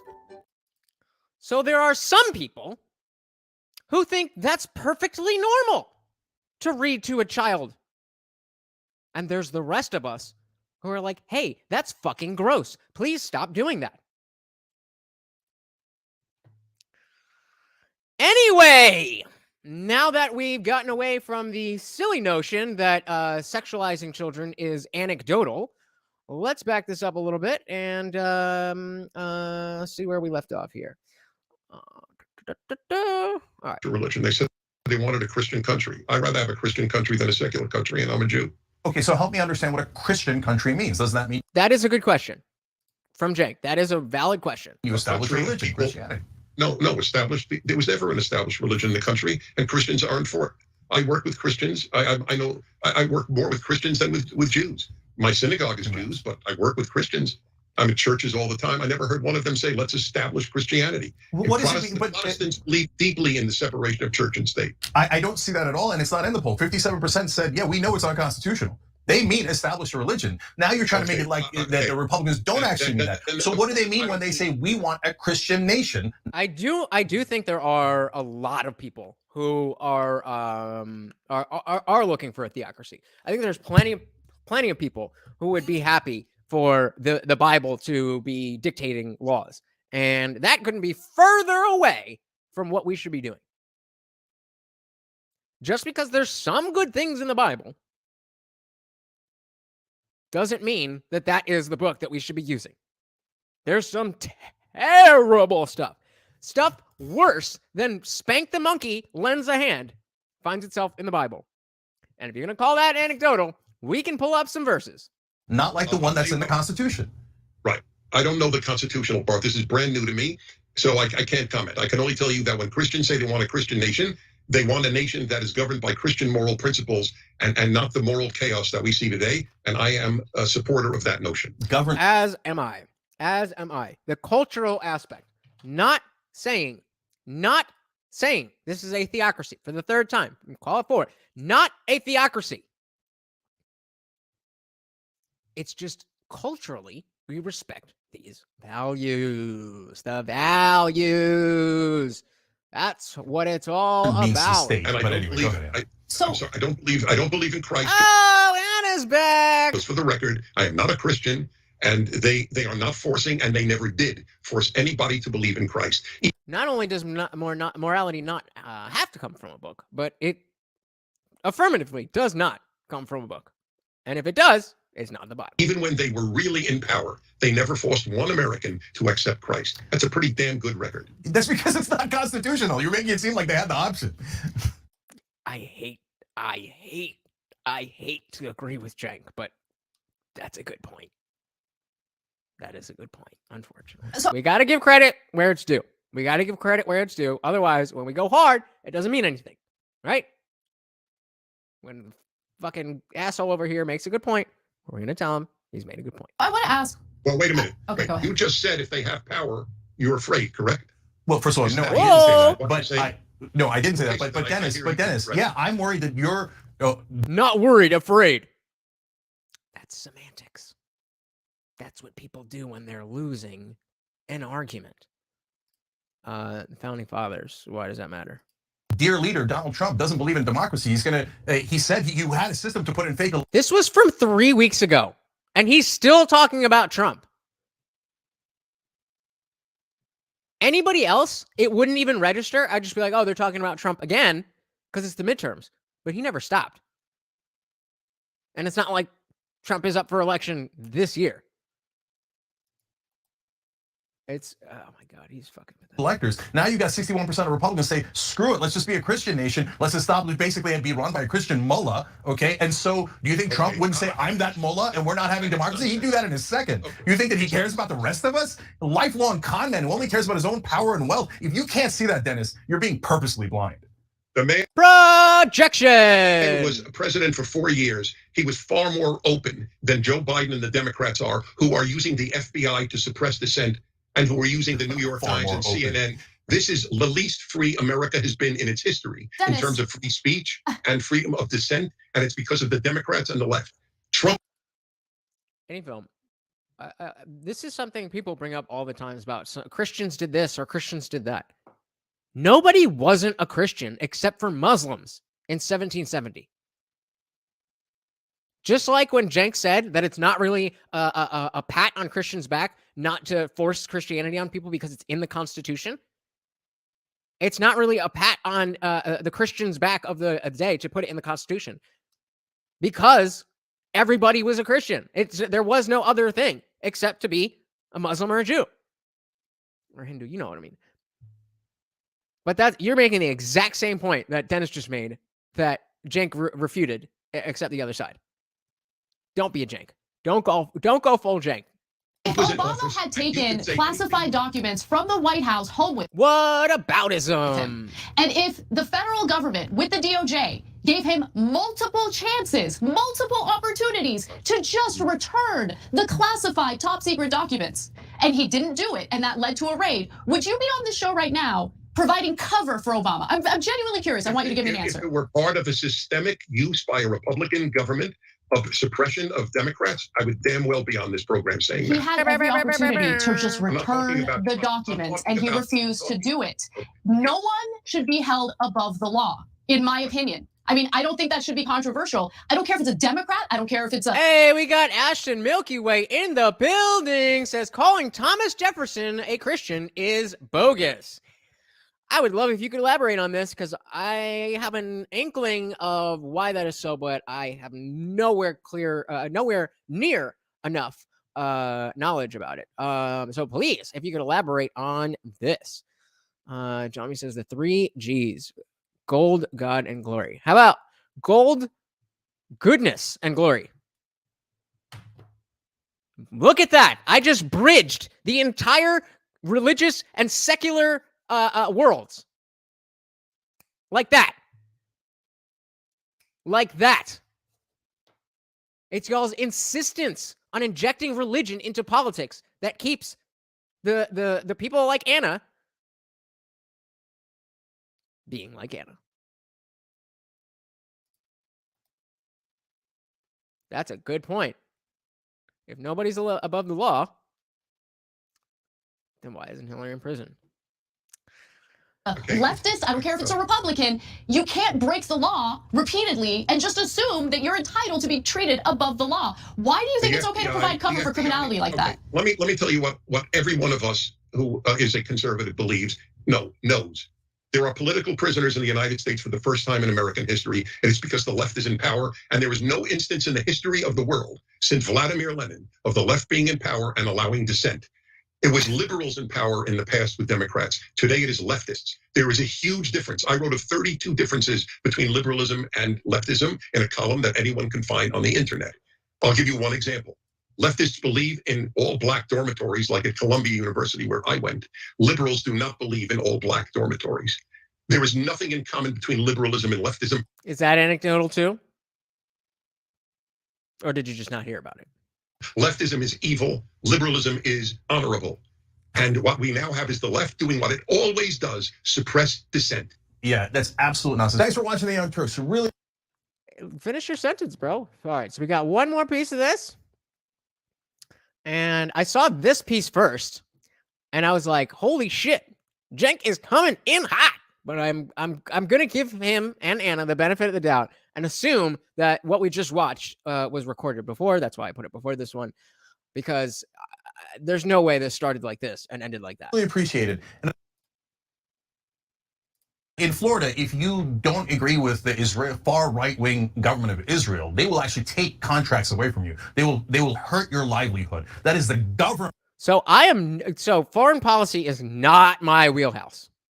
Foreign policy is not my wheelhouse. So, I'm just going off of what I know, what I've heard. And as always, I am very open to your guys' opinion and corrections and so on and so forth. Government regulating speech. I assume you've spoken out against that and you've been vituperative about it, right? Vituperative. I'm sure that's a word that he just uses all the time. To the extent that a person advocates BDS, which is the economic destruction of Israel, and should be allowed to advocate it, I think they should be allowed to advocate it. That's right. So Florida and DeSantis is dead wrong, right? That is a violation of free speech and totally wrong. Netanyahu is no longer in government. Why are you calling it far right? Yeah, you think that Naftali Bennett got any better, or the current person that's in charge? They're all right wingers. None of them want Palestinians to be. Everybody is a right winger, according to Cenk, unless you agree or work for Cenk. John B says liberals used to be standout, but now it's hard to tell them. I was gonna say tell them what, but tell them anything. But I missed it. Well, where were they? What did they to the liberals? Do they know? I don't know what do they knowing. free. They think Palestinians aren't really fully human and can't be trusted to run their own government. They deny them a state. And so, but let's get back to America. January 6th. No. You can't throw out bombshells and then move on. First Anna, 3 times, including the cut, and now Cenk. Not even 1 hour of content. Not even 1 hour of content. And their guest, who they've got notes and videos and all of this, and this guy just sitting here. This is why the left don't debate people. Because I guarantee you. Actually, we're going to go back to the, I want to go back to the Anna one because that got the most views. I want to check out some of the comments because I bet you there are people who are like, slay Anna, you got him, that old rhino. And again, it's not like Dennis Prager is, my favorite person in the world. We just did a whole show about how he's wrong on everything that he said about what he said in that video. It's about ideas. MW says, everyone's on the right when you don't agree with him. Yeah. He was on Valuetainment and called Joe Rogan a right-winger like a year ago. And like, okay, maybe now that, the Overton window has shifted so far that anybody who's not a super woke leftist willing to throw a brick through a Starbucks is right-wing, then okay, yeah, I guess we're right-wing then, Cenk. If we're just making up words here, then yeah, I guess we're right-wing. You think that the Israeli government or the average Israeli who voted for this government thinks that Palestinians are not fully human? Absolutely. Then why don't you let them go? Why can't they have their own state? Because it'll be run by Hamas. Are you foolish? Okay, so what? The right wing. Okay, so I know Hamas is a terrorist group, right? I'm a little out of my depth here. Violent government of Israel kills. It's only a 10-minute. This last clip's about 10 minutes. Palestinians all the time. So you're saying, wait, no, but you're saying the Palestinians cannot govern themselves. Isn't that what you're saying as a fact? You believe that there is moral equivalence between Israel and Hamas. That's all I needed to You're literally saying they're not equal. You're saying the Palestinians and the Israelis are not equal. We have to violently oppress them for the rest of their lives. How long is the occupation going to go? How long are you going to keep millions of Palestinians as prisoners because you think they're less than human? Israel doesn't want to commit suicide because you sitting in America have it good, okay? Okay, so you're saying never, right? You're going to imprison Palestinians for the rest of time. Is that correct? When the Palestinians disavow terror and stop trying to destroy Israel and don't announce that they want to destroy Israel, there will be peace. Dennis, they have done that in the past. You said not good enough. But the current state of affairs is the absurdity of the Israelis saying, we will not allow you to have a state because you theoretically say that we cannot have a state when we already have one. But no, you're literally preventing them from having a state. So since you are preventing them, doesn't that make you a monster who doesn't believe in freedom? And that all of your empty talk about, how much you love freedom is total garbage because you don't think it applies to Palestinians. A monster. This is your platform. I understand the potential need to get fired up if you're on somebody else's platform and they've done what the Young Turks have done here, and they're acting in a way that's not in good faith, and you gotta give them the heat in order to defend your name. This is your own channel, Cenk. Chill out. Chill. Johnny says Ben Shapiro speaks better on this. I would imagine. Like I said, this is not really in my wheelhouse, but it was part of the conversation, and I figured may as well include it. MW says, I don't agree with everything Prager says, but I believe he is an honest player. Absolutely, I agree with that. I agree 100% with MW on not agreeing with Prager on everything, but that he seems like an honest person. And for the most part, what I've seen is that there are grifters, there are bad people, there are racists, there are whatever, throughout anything. There are those people on the right. But especially, we were talking about the difference between people who call themselves conservatives versus people who call themselves Republicans. And there's a growing chasm between what those two things are and what those two groups are. And it's been my experience that people who are under the conservative camp, as opposed to the liberal camp, then the default is a willingness to converse, a willingness to have a discussion, a willingness to have a back and forth. And on the left, the default is screaming people down, not letting them talk, calling people monsters, attributing moral malice to people who just have different ideas than you, and it's pathetic. I can think of, Destiny's on the left. He's good with this stuff. Kyle Kalinske can be decent. There's this guy, Kirk Duncox or something like that. He's a smaller channel. I don't really know where he falls. He kind of makes fun of people all over the place. But those are a few names. But all of the other big names that you can think of, like a David Pakman, a Sam Cedar, the Young Turks, even Bill Maher while Trump was in office. Bill Maher's really taken that swing back into reality. But for a while there, it was just, if you don't agree with me, you're an evil human being who doesn't deserve to breathe the same air I do. That's not what you would normally get from the right. We got Miguel in the building. What's up, brother? Says, why does everyone either have to love or hate the Jews? I really don't care what goes on over there. Yeah, I am right there with you. I have never understood where that comes from.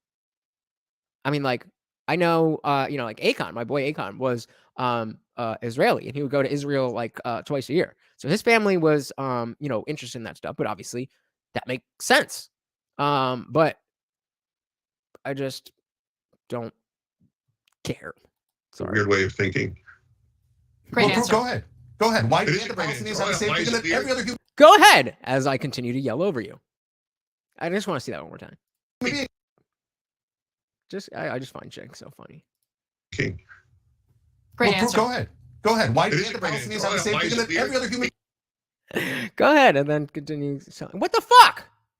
being has? Okay, if you allow me to speak, I'll tell you why it's weird. You believe there is a moral equivalence between Israel and Hamas. That is morally sick. You are sick for not allowing Palestinians, Oh, good one, Jake. You're sick. You're sick. millions of them, to be free. You don't believe in freedom, Dennis. You believe in oppression as long as it's on your side. Why can't they be free? Why can't Palestinians be free? Because they will choose a government you don't agree with? That is the definition of oppression. Okay, there you go. Okay, the Is people it heard my position. They heard Your yours. position is, just to be clear, My the position is Palestinians Hamas- cannot be free. Hamas- They are not equipped to handle freedom. Is that your position? At this point, they would elect Hamas. When Israel did what you want and left left Gaza, it ended up being run by the terror organization called Hamas. So they would Is that elect a fact? someone you don't agree with, and hence No, they no, are you not don't. allowed to have freedom. Yes, What a you- big advocate of freedom of speech. So from what I'm understanding, and John B. and who else was it? Indie Film, you probably have a better understanding on all of this than me. A bunch of you guys probably too. But from what I'm understanding is that the conservative or Republican position on the whole Israeli Palestine thing is that if we're to allow the Palestinians to have a vote, then they're going to vote in their own version of ISIS, which is Hamas. And they're the ones who have been bombing the West Bank. And so in the same way, we wouldn't have wanted to empower Osama bin Laden, then we probably don't want to empower whoever the leader of Hamas is. Am I close? Is that making sense? Am I a little bit close, or am I just way off? MW says there are more libertarians in the Republican Party than the Democrat Party.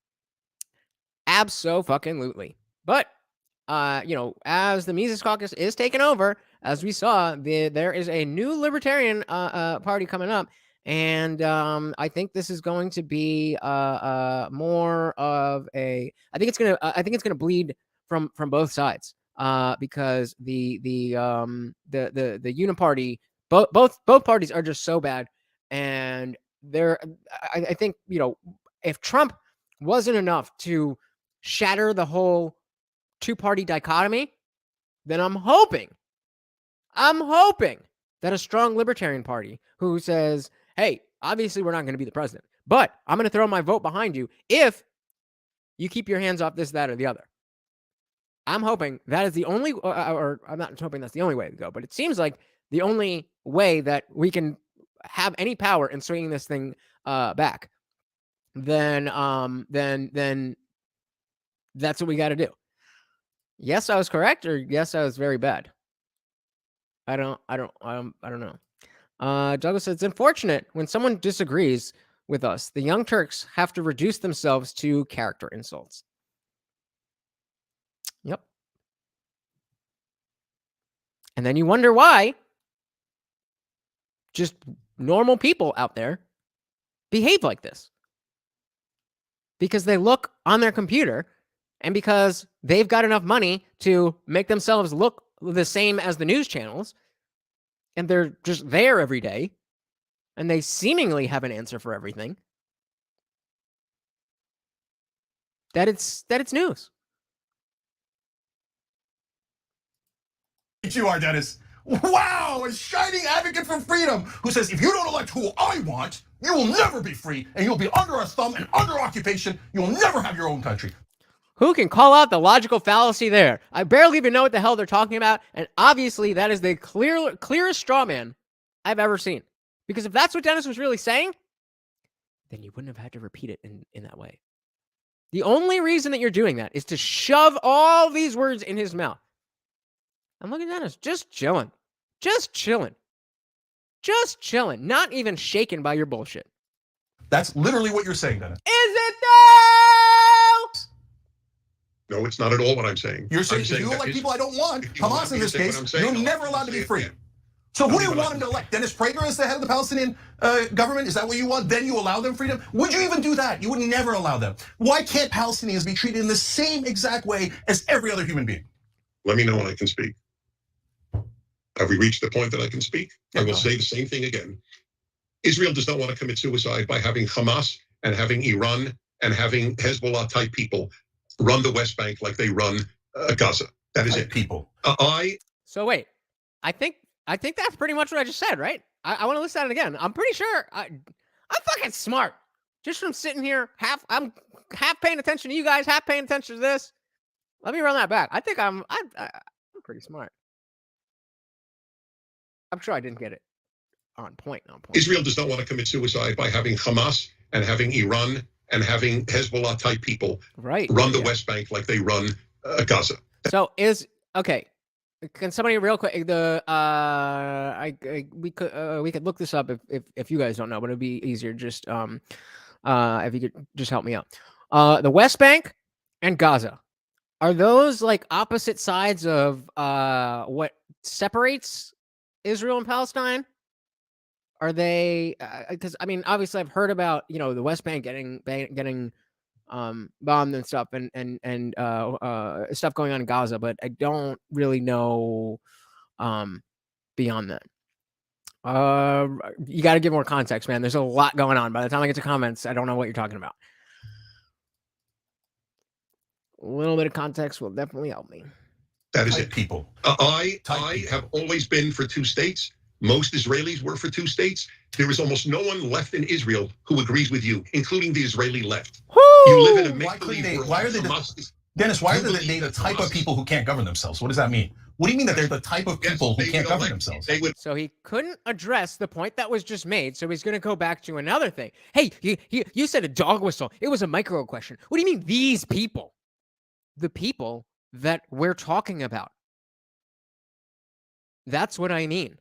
Would elect vicious terrorists to kill Israelis. That's whom they would elect, and Israel is not for it. Why would they be different than all other human beings? Why would they be not different from all other human beings? Iran has that. But you said that they cannot govern themselves. Oh my God! Shut the fuck up, Jank. Shut up. Why is Palestinian in quotes? Again, I am way out of my depth here. I don't know anything. I need it spelled out like a fourth grader, please. I don't know nothing about this bullshit. And they will elect vicious terrorists. That's right. Unfortunately, because the worst of them are dominant, just like in Iran. Just like Netanyahu and all the thousands that he murdered. Bro, wow. Shall I put the banner up, or should I mean? There's not really much else to say. Okay. What? What, he murdered? Yeah. You do a war and you have a kill ratio of 1,000, sometimes 100 to 1, sometimes even more, and that kills thousands of Palestinians. And go, oh golly gee, did I kill all of them? It was an accident. When the terrorists. Oh my God! How are you not embarrassed to behave this way? How are you not embarrassed? This is not how a grown man acts. This is how a woman or a teenager would act. This is amazing. So Johnny says, West Bank is like a chunk of land cut out of Israel. Okay, thank you. Thank you, sir. Arabs who can't govern themselves, who are vicious terrorists, they do it. That is terrorism. When the state of Israel does it, it is not terrorism. This is what you do when you don't have good We kill 100 times ideas. more, but it is not terrorism. We bomb in the middle of a crowded city and murder their civilians, but that is not terrorism because the state does it and people Dennis Prager likes does it. But the Arabs and the Palestinians are vicious terrorists by nature and can never govern themselves. Boy, advocate for freedom, Dennis. You're doing great. Somebody should add up the amount of time I got to speak and you got to speak on this segment here. Your notion that kill ratio determines morality is really pathetic. We killed far more Germans than Germans killed Brits or Americans. Does that make America wrong in World War II? If kill ratio is your criterion, I'm curious, was America wrong? No, Dennis, it depends on disproportionate power. You know who had disproportionate power? The Germans over the Jews. They had disproportionate power, and the state did it. He didn't ask about the Jews. He asked about Americans. So not only are you, you're just not listening. Not only you're not letting him talk, but when you finally do, he finally gets a word out. You don't even listen to it. And you just hop on to something else. So should have read Palestine because historically it was not a state. Easy way to figure out the whole situation. If Israel was to completely disarm today, what would happen if the Palestinians or Iranians or Jordans were completely disarmed? What would happen? Are you asking me? I don't know. I have no idea. Gail said, I don't know, but I don't know the answer, but neither does Dennis or Jank. It's a hot mess. That's why I stay away from this stuff. It's like, I number one, I don't feel like I can affect any type of change in whatever it is that if I were to read up on this and really learn, oh, okay, this is what I think we should do. Who the fuck am I? I'm just some dude on a laptop. So it doesn't really feel like a good use of my time to dive deep on this stuff when there's people who don't even know that Just the Tip and Spank the Monkey are books that are being purchased and put in the school curriculum. That I feel like I can do something about. And that I don't need a degree in history to understand why my positions are what they are. And again, to be fair to Dennis here, we don't really know what he thinks, except for the fact that he doesn't like Hamas, because we haven't heard anything else. So we're gonna finish this clip up, and I just want you guys to hear from Dennis a little bit. Not being interrupted. I'm gonna go back to the original Timcast clip. We just want to listen to a little bit of that, and then we're gonna hop over to the panel. I'm excited to hear from you guys on this one. State of Germany did that to the Jewish population, to the Polish population, to all of those different people. But you would say, no, when the state does it, it's no big deal. That's not at all what he said. Again, he was talking about America had a higher kill count than the Brits or the Germans. Nobody meant, look at this face. This is a Jewish dude. What do you, I don't know how much more Young Turks content I can do. It's so dumb that I'm left speechless, and that I need to be able to say something, but I'm just left speechless over and over and over again when these people talk. So this may be the last, unless something big happens, this may be the last time that we talk about the Young Turks. Talk about a hot mess. Talk about a hot mess. State does it, it's no big deal. That's not terrorism. Only when civilians. Well, could Jews have fought back against Hitler and done it with great violence and tried to bomb him and kill him? Could? No, but America could and did, and that was the basis of the question. They have done that. Would that have been morally conscious thing to do? Okay, it has nothing to do with anything we've discussed. Well, I don't understand your question. If the Jews could have bombed Hitler, should they have? Yes. Is that your question? Yes. Yes, they should have. So if you're being oppressed, you get to bomb the people oppressing you. Are you comparing Israel to Hitler? I won't even argue with you. I just want No, I'm asking you a simple question. Somebody using a little bit of logic. Barely any time to speak. And because he understands logic and he understands his own positions and he's listening, all he needs is... So you're comparing Israel to Hitler, or whatever he said. Of course! In case you don't know, that's a Jenkism. Of course! That's all you need. That's all you need. Some of you are wondering how I could sit there and have that conversation with Henry. It's because I am familiar with situations like this. And I understand what the perception is when you are just trying to win a conversation instead of listening and having the conversation. Right on time, little toes, right on time. Just ask you a simple question. If you are being oppressed, as the Jews were in Germany, are you allowed to bomb and kill your oppressors? Hitler. I won't argue with you. I want it yes or no. Are you comparing Israel to Hitler? No, I'm asking the state power count. So you're not, I'm asking the state power count as terrorism. I think it does count. I think when the Germans killed all those people... Hey, we got Positile in the building. Welcome, brother. He said, so this is like a situation with a predictable outcome. In other words, a result that hasn't happened, but it can be predicted by using facts and logic. Are you talking about the Israel and Palestine conflict? Because if that's what you're talking about, then yes, he does. If that's what you're talking about, I am also very new and very ignorant on this topic. But from what I've gathered just from this 8 minutes of content so far, so again, let me read that again. So this is like a situation with a predictable outcome. In other words, a result that hasn't happened yet, meaning that the Palestinians would put Hamas in charge. That being the predictable outcome. I think that's what you're saying. And it hasn't happened yet, but it can be predicted by using facts and logic. And Jenks just acting like, well, that's fascism, that's oppression. I think that's what you're saying. And if that is, then I think I agree, but I don't know enough to agree. But I'm glad you're here, buddy. Oh, trust me, bro. You are preaching to the choir. You are preaching to the choir. But I mean, as difficult as it was made a lot easier because I knew MW, I didn't even know you existed when that happened. But I knew that there would be people who would be watching that, who would not be Henry.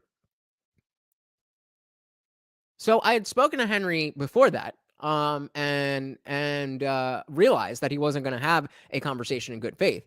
And so from the very beginning of that conversation with Henry, my purpose wasn't to convince Henry of anything. It was to speak to you guys. Most of you who listen to me or follow me are religious in some respect. I told Henry that. He probably didn't believe me. But most of you are religious in some respect. And it's just a matter of like, hey, Henry, those people believe somewhat the same thing you do, but they can listen to me talk. Why is that? One of these things is not like the other. Yeah, Henry does not listen. He sure speaks a lot. He doesn't say much, and he doesn't listen much, but he sure says a lot. Kind of like our friend Jay. That was terrorism. I think when America and Israel and Russia invade other countries and kill civilians, that's also terrorism. Doesn't that make logical sense? No, not at all. Israel defends itself. End of issue. That's literally what the Germans said. We must defend the homeland. Okay, so you are comparing the Germans. Okay.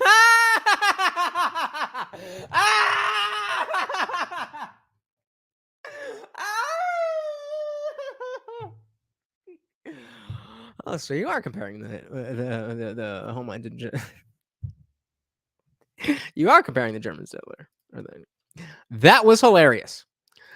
And Henry, Andyfield said, Henry, umpire. Yup. And David said, I'm a Christian. I'd rather spend a day with you than Henry anytime. I appreciate that, and I would be happy to spend the day with you as well, my born-again friend. Jambi says, the narcissism to have a banner saying Jenks schools Dennis Prager. Yeah. But again, I can't wait. I can't wait to go check out. Actually, this was the worst one. So I want to watch I want to look at the comments on this one, because there's going to be people who are like, "Yeah, Jake, you got him." Why? Because it says on the bottom that he schooled Dennis Prager, and that's a problem. Posital says, yes, like a predictable result of letting them vote and them choosing a so-called terrorist group to run their government. Yep, seems rational to me. I think, according to the woke leftists, we're supposed to respect other people's cultures, right? So if the Palestinians have a different culture that's going to result in, them following their culture and electing people that don't align with our culture, well, that's fine. Unless they're bombing our allies. Pretty sure that's how politics works. I mean, like I said, I don't really know, but doesn't seem like Cenk does either. Israel. I'm comparing state power to state power. You're saying, no, individuals are terrorists, Arabs are terrorists, but the Israelis are never terrorists, and the state is never terrorist. This is mind-boggling. It's worth it. Hey, we got Sean Lucas in the building. Said Cenk drinks bacon grease through a straw. Sure looks like it. It sure looks like it. Welcome, Sean. Glad to have you. Welcome to the party. Play it on my show. You'll get a lot of publicity. All right, fantastic. Okay, so Dennis Prager, who does not believe in freedom just for Palestinians. Everybody else, enjoy. Maybe you live under a Christian nation, and maybe that means governing you, but maybe it doesn't. Maybe it's optional, okay? We'll see, except they say govern, except you know that every Republican says, I don't believe in a separation of church and state. I've seen it 1,000 times. You're being totally disingenuous if you don't say that. Dennis is being totally disingenuous right now. Projection is a left-wing native tongue. They speak projection better than plain English. Why not? Because he's the Cenk of this channel. He's just like Cenk, except he just doesn't have as much influence. I mean, they're not that much different. So you know that's what they say, and that would be a religious oppression of the rest of us. We're not interested in the religious oppression. We're not interested in oppressing women and saying, hey, you have to serve us in the home. We're not interested in any of that oppression. Listen to what he just said. That is important. This underlines everything that I say about religion. Dennis was extremely clear about what he meant about having religion in the context of politics. Not forcing you to follow or believe in a religion, just upholding the cultural values of that religion. But because it's religion, this is what happens to leftist brains when you say God, religion, church, any of those things. This is what happens. So you can continue to die on that hill and say that we need God, when really what we need are Judeo-Christian values. You can die on that hill and keep getting this. Just for Palestinians. Everybody else, enjoy. Maybe you live under a Christian nation, and maybe that means governing you, but maybe it doesn't. Maybe it's optional, okay? We'll see, except they say govern, except you know that every Republican says, I don't believe in a separation of church and state. I've seen it 1,000 times. You're being totally disingenuous if you don't say that. You know that that's what they say, and that would be a religious oppression of the rest of us. We're not interested in the religious oppression. We're not interested in oppressing women and saying, hey, you have to serve us in the home. We're not interested in any of that oppression. That is what they hear. That is what they hear.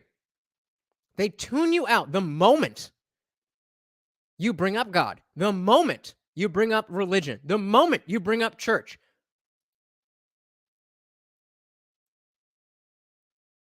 So again, you can die on that hill. Or you can hop over here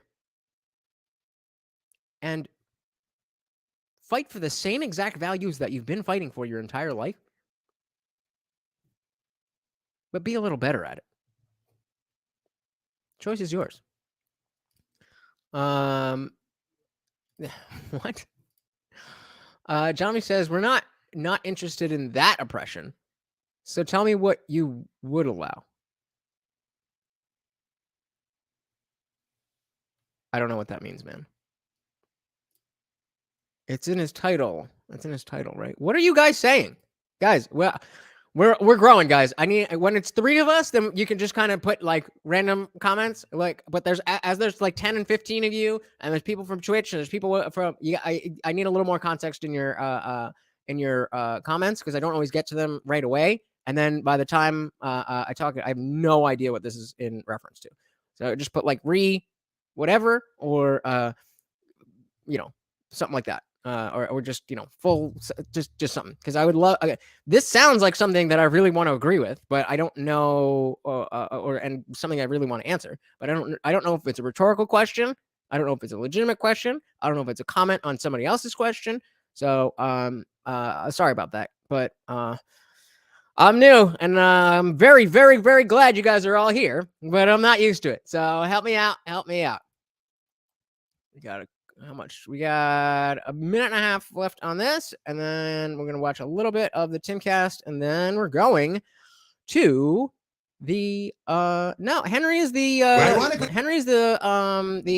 religious dude that I debated on Darshan's channel, when the guy who told me that God killed my friend Akon because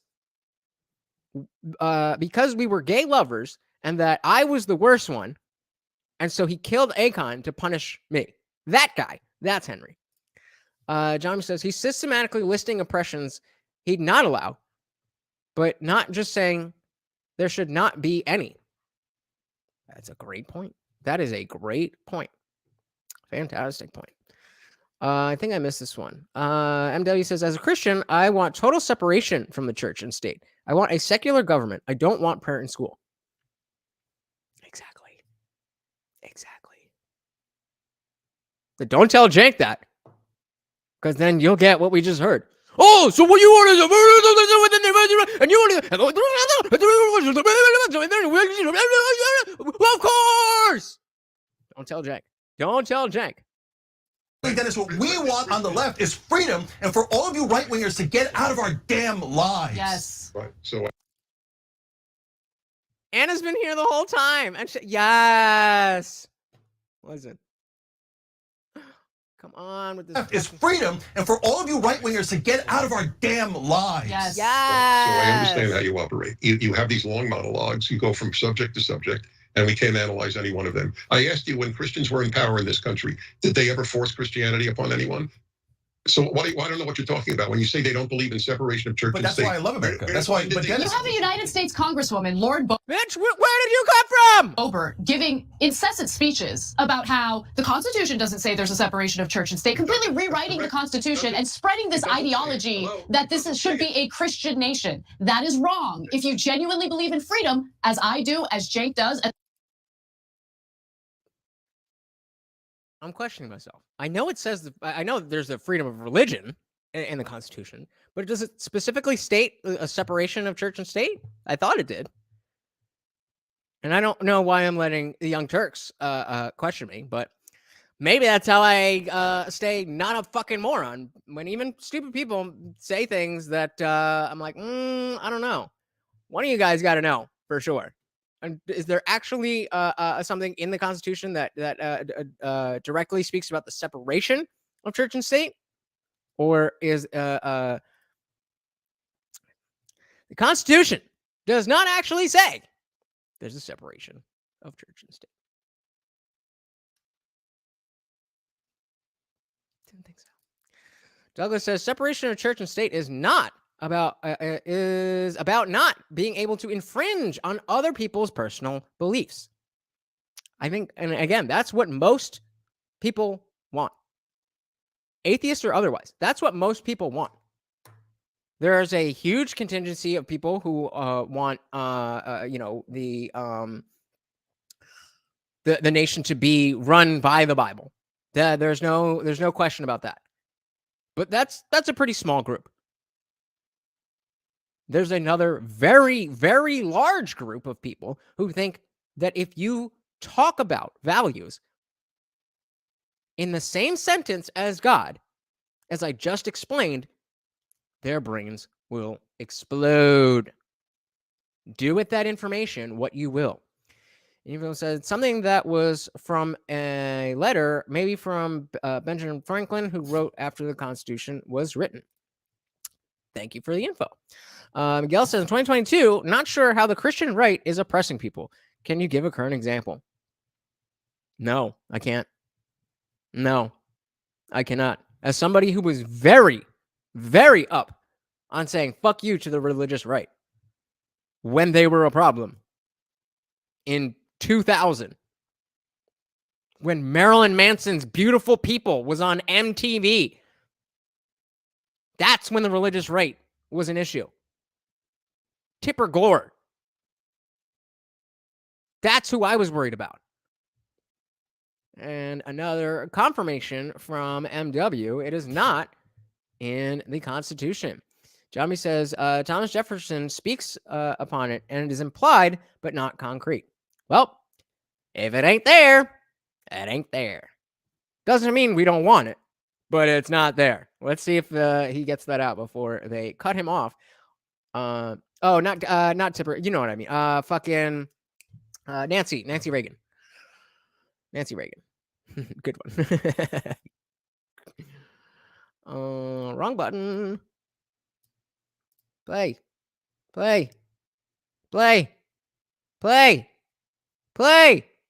Come on. As most normal people who love America do, you should not force your religious doctrine on others. Nobody is. In fact, Anna, atheist to atheist, you are the one forcing your religious opinions on him. Ooh, that's gotta hurt. Okay, if you're on the left as opposed to liberal, you don't believe in a free nation. I reject that because you suppress dissent. No, You're we don't. on our show. We're not suppressing dissent at all. Right. You're not suppressing dissent by having a man on and then not letting him speak. Okay. I don't get a chance to speak much, but you're right, and I honor that, and you are exceptional. All right. In this No, Positile. No. This is the opposite of saying let Christians run the government. It has nothing to do. In fact, it's worse to say atheist because all you know about an atheist is whether or not they believe in God.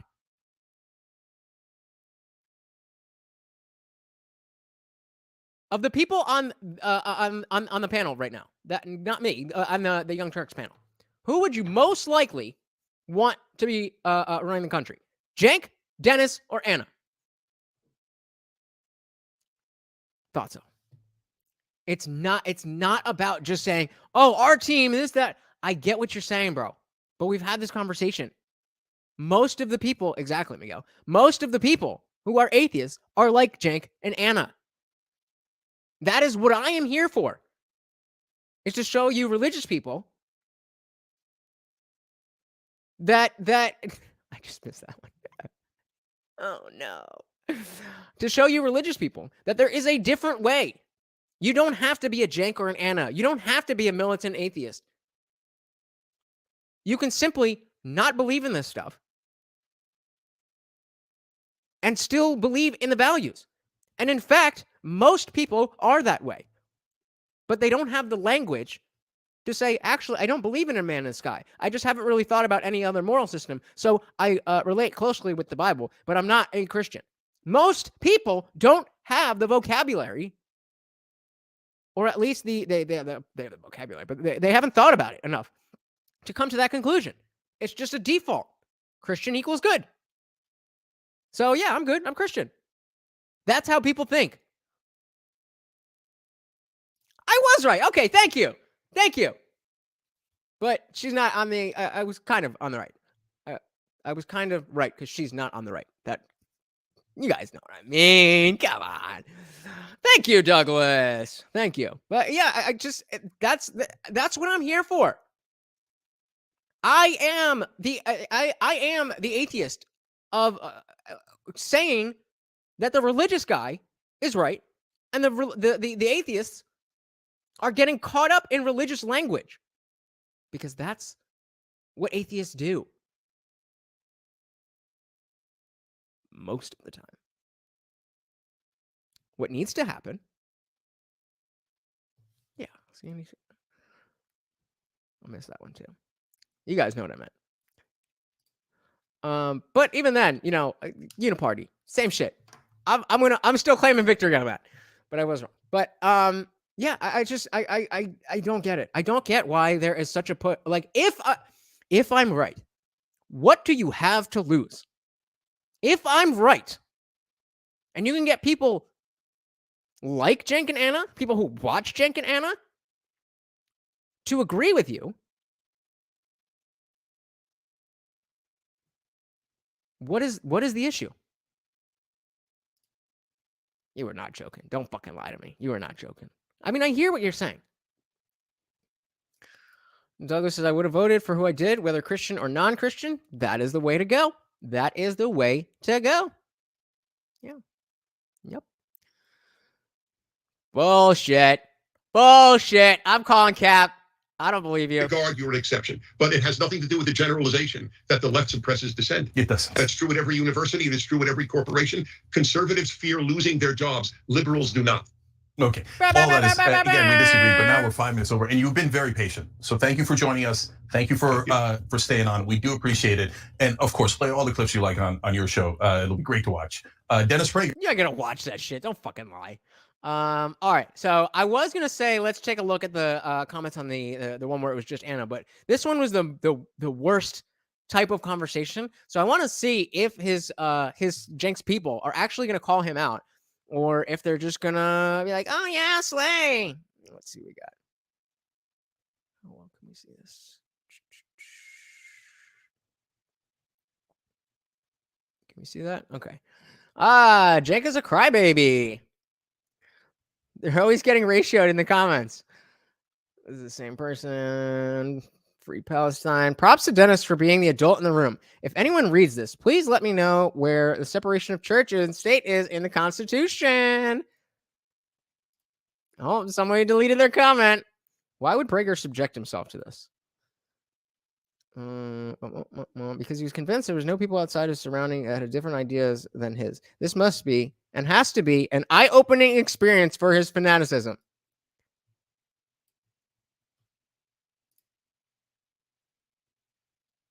What do you think his eyes were open to? Cenk has mental problems. Cenk, you emotional lesbian. Let the man speak. This young Turk guy is absolutely terrible at debating. He screams and yells and doesn't actually debate. He reminds me of a child trying to get his way. If the Nazis were considered oppressed, then he would argue to allow them to take control. That's funny. Cenk debates like a 5-year-old. I love the young. Okay, here we go. I love the young Turks. Oh, no. Okay. I love the young Turks are getting trashed on their own channel. Just goes to show that when you live in an echo chamber, you can't see reality clearly. Those of us who actually live in reality can see how unhinged and uneducated these two hosts are. Exactly, NW. And it's not just the young Turks. It's not just the young Turks. It's a very, very large part of the left that considers the establishment, the government, the politics, the young Turks as their religion. This is why I do get what you guys are saying when you express that religion is necessary.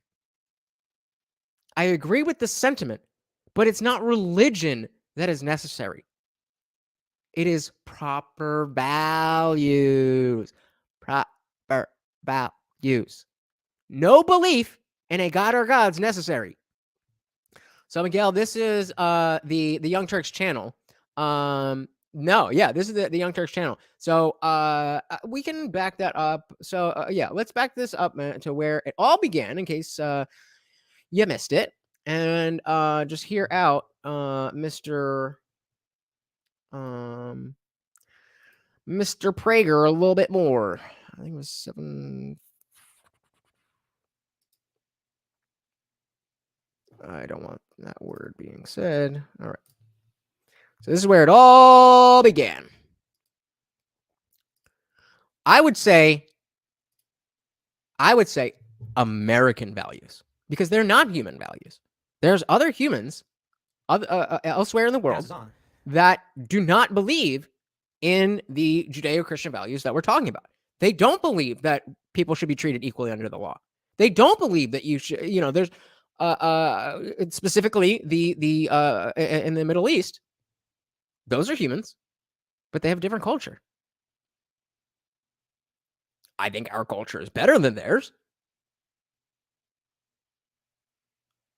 but they're not human values. What makes our culture better is the values. So I'd argue that while they should be human values,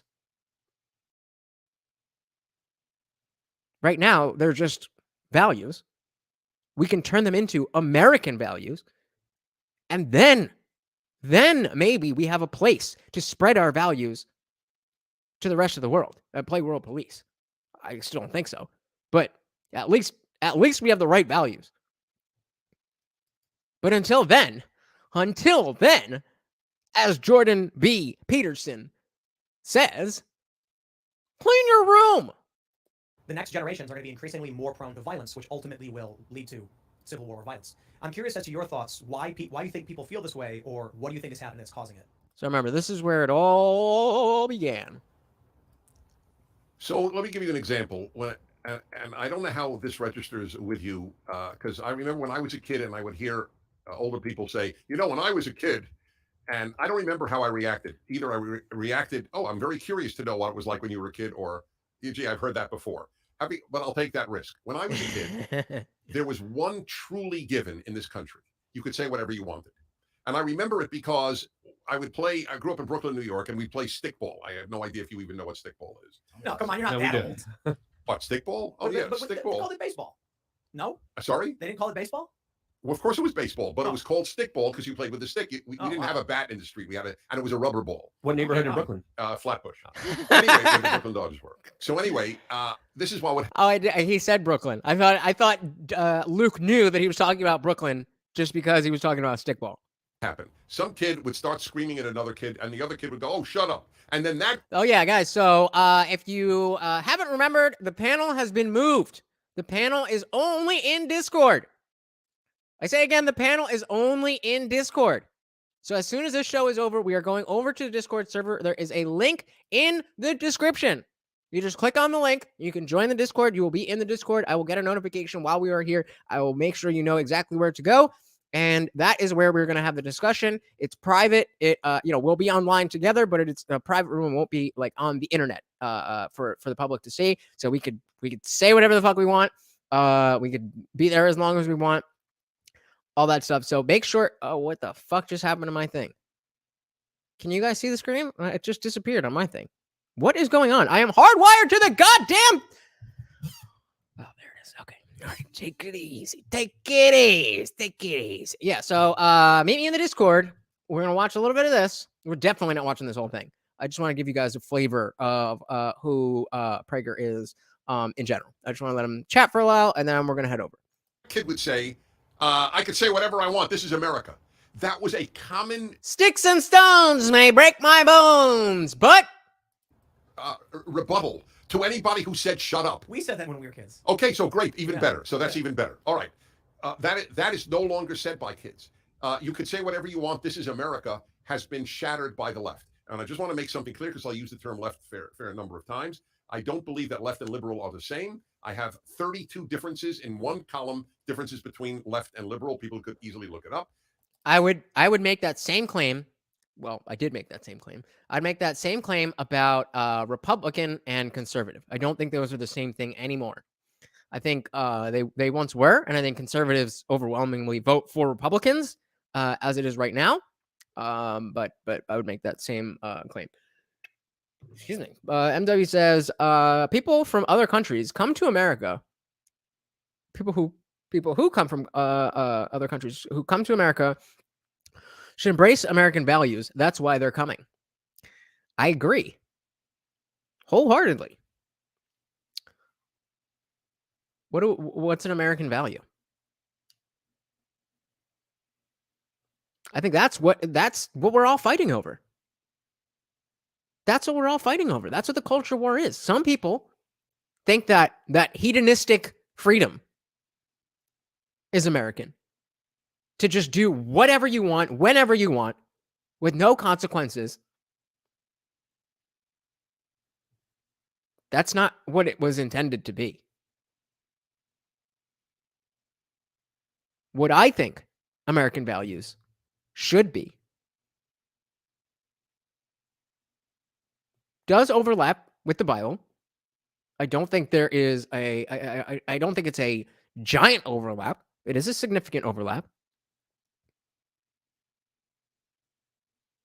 But it takes in, stuff from this millennium or last millennium as well. But I don't know. That's a good conversation to have. What do we even consider American values to be right now? And what do we want them to be? We were talking about good point, Johnny. That we were talking in the last show about how the dude was spoiler alert. If plug your ears for 2 seconds if you're planning on being the replay gang for the last show. When we found out the guy actually was a Christian, then it really threw everybody for a loop. And I talked about how important it was for to be able to pretend to be a Christian as an atheist, or vice versa, to really understand what your actual position is and what the alternative position is and why you don't agree with it. You can't be a legit ass Christian and effectively convince people that you're an atheist if you don't know what you believe and you don't know how atheists think. And so MW, I think that needs to be something we're gonna do something with that. Something somewhere. Dennis Prager, differences between left and liberal. I did a PragerU video on it in 5 minutes. I'll just give you one example. Liberals believe in racial integration, and leftists believe in racial segregation. Okay, there's an all-black dorm at Columbia where I went. There's an all-black graduation at Columbia where I went. Same at Rider University as of 2012. There are only 2 groups who support all-black dorms: leftists and the Ku Klux Klan. Just for the record, it's very important. Liberals don't support it, and conservatives don't support it. So the ascendance of the left is the descent of all these freedoms, and that is the root of it. If they allowed us to be heard, we would not be confronting the possibility of civil war. And remember, what was that phrasing? Not if they let us talk. If we are heard. So yeah, he was on the Young Turks. They let him on. They're the big, strong leftists that took on Prager University. Did you hear what Dennis thinks about anything that they asked about? Or did you hear what Cenk and Anna think that Dennis thinks about what they asked about? Before we dive back in, guys, I just want to thank you so much for all the likes. I really appreciate that. Please do hit the subscribe button, ring the bell, go to all notifications. You know how YouTube is terrible with notifications. I love seeing you guys here. You are making this fun. You are making this exactly what I wanted it to be. And so selfishly, I want you to come back. I want you to come back. I want you to continue making this fun for me and for everybody else. Every Monday, Wednesday, Friday, 8 p.m. Eastern. You know where I'll be. We would change so many minds, but they make it almost impossible for us to be heard. And that is the great battle. That is why what Google, YouTube, Twitter, etc., what they have done is so injurious to the society. Thank you, Douglas. I also love playing devil's advocate, as you guys very well know. But I think there's a value in playing devil's advocate and not becoming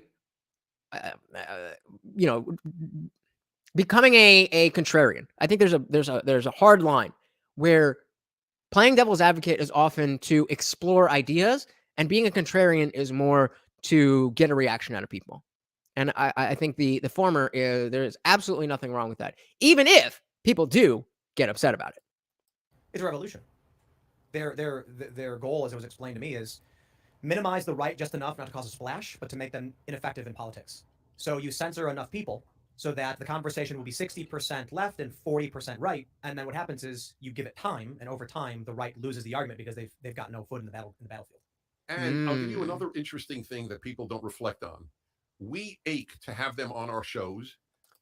Hey, we're acetaminophen. So if you missed the beginning, they played this clip, and so you said, we ache to have them on our shows. And so Anna started to say, well, TYT can be the acetaminophen and get rid of that ache for you. No, I think you made it worse, Anna. We ache to debate them, but they won't debate us, and they won't come on our shows, and they won't have us on their shows. I have offered tens of thousands of dollars to any left-wing columnist on the New York Times to debate me anywhere they want. They could choose the moderator. They could choose the audience, and serious money. And that's 99% of the New York Times columnists are leftists. Maybe there are 3 that are not non-left, but they would never do it. I ache to debate them. I would raise $100,000 probably. I could probably raise that to have Ta-Nehisi Coates or Ibram X. Kendi debate Larry Elder. I would give so much money to see that. Okay, it would end the career of Ta-Nehisi Coates or Ibram. And I think I did see this before. So I think what Tim's about to say came to my head, but got to give him credit. They know that. They would be regarded as. They know that. They know that a debate with any rational person who actually knows what they're talking about would end their career. That is why they don't do it. And if they do, we get what we just saw. We've seen so many. I've been doing this, the IndianJesus thing, for about a year. And at first, I wasn't really sure what I was doing, but the live streaming thing we've been doing at least since the beginning of the summer. So there's been lots of conversations, lots of debates, that was among the worst. I don't know if you can even call it a debate. That was one of the worst, the most loosely structured in a bad way. I don't even know what the word is. I'm speechless at how bad that debate really was. As the moral and intellectual frauds that they are. I don't know what else I expected, but Larry would wipe the floor with them. I could give you 5 black intellectuals who would wipe the floor with them. Absolutely. That's the whole. That's racist. Their success is not enabling us to have an audience. But you see, it seems that they target what we would refer to as NPCs. Are you familiar with the term? No. Non-player characters. People who don't take an active role and don't care and just say, tell me what to believe and tell me how to fit in. So you take a look at, I'll give you the example I love to give. We can start with the Trayvon Martin story, which was not true. Hands up, don't shoot. That was not true. Ahmaud Arbery story. That was not true. Russiagate, Ukrainegate, Jussie Smollett. That the president said they were good. The only one I disagree with him on is Ahmaud Arbery. I don't necessarily think the cameraman should have gotten life, but whether or not he was jogging, whether or not he had reports of burglary in that neighborhood, chasing him down and cornering him creates a self-defense situation. That's just my opinion.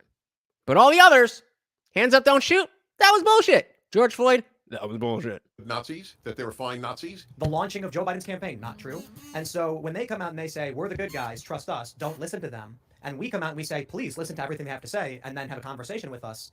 The people who are interested in saying, I want to know for myself, they'll come and take a look and watch the video and say, oh, okay, Dennis is clearly right on those issues. The people who don't want to do that say, look, man, I just want to fit in. I'm going to do whatever they tell me.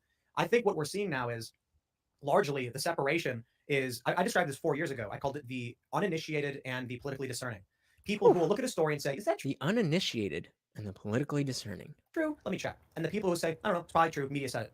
Those people just blindly follow the narrative of the establishment media.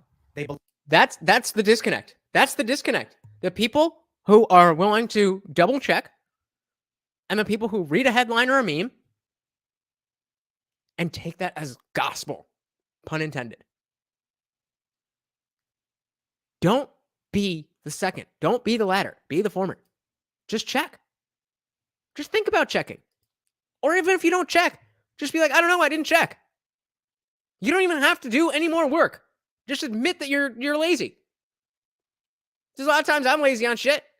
And the whole time we were talking about that, the Israel-Palestine thing. Did I pretend to know what I was talking about? Did I even bring up the Wikipedia page before this started so that at least I could pretend that I knew what I was talking about? No. Why the fuck would I do that? Would you do that at a party? We're at a party. We ain't doing that shit. Believe fake news every single time. I should say the overwhelming majority of them just believe whatever the TV says, even though it's proven wrong over and over again. And then you have the other side, which includes traditional liberals, libertarians, moderates, conservatives. Those are all right wing. What I facetiously say, what makes you right wing is knowing facts. Reality has a conservative bias. He said that line. I'm sure you're Reality has a conservative bias. Woo! Woo! This is why I love Tim Pool. With reality as a liberal bias, 20 or so years ago. But now the issue is, if someone comes out and says, oh, did you know that Hunter Biden was on the board of Burisma and was receiving $83,000 a month, and that Joe Biden intervened with a quid pro quo to withhold U.S. guaranteed aid to the government unless the government did him a favor to stop it, to fire this prosecutor? Didn't somebody literally just ask about this in Discord earlier? Just so happened the prosecutor was investigating the company where his son worked. If you say that, you're right wing, regardless of your politics. So if you know the facts, you're right wing. A guy came over to me in an airport right before the lockdowns. By the way, I hope you'll all adopt this. I never say before COVID. I say before lockdowns. Yeah, COVID is not the issue. It was the reaction. The destruction was the lockdowns. All right, so I just want to hear his opinion on this, and then we are going over to Discord. Anyway, so about a few months before the lockdowns at Philadelphia Airport, I recall well, a guy comes over to me, and thank God people come over to me at every airport except Boston. Interestingly, I don't have any fans in Boston. But anyway, guy comes over to me, and I'm a heterosexual guy, so it's not often that I think, well, this guy's really good. Is he though? Sorry, that was just too perfect. Looking. This guy was really good looking. I'm 6'4", not as good looking as this guy. This guy was 6'4", comes over with a minimal accent, and tells me, oh, I really love your work. And I go, where are you from? Yes, guys, thank you so much. I've never gotten 18 likes while we are still live. I've never hit 100 views while we are live. So this is the best performing live stream we've ever done. All thanks to you guys. All thanks to you guys. So I don't have the words. I don't have the words. I appreciate you guys so much. So thank you. Thank you. Thank you. Thank you. Thank you.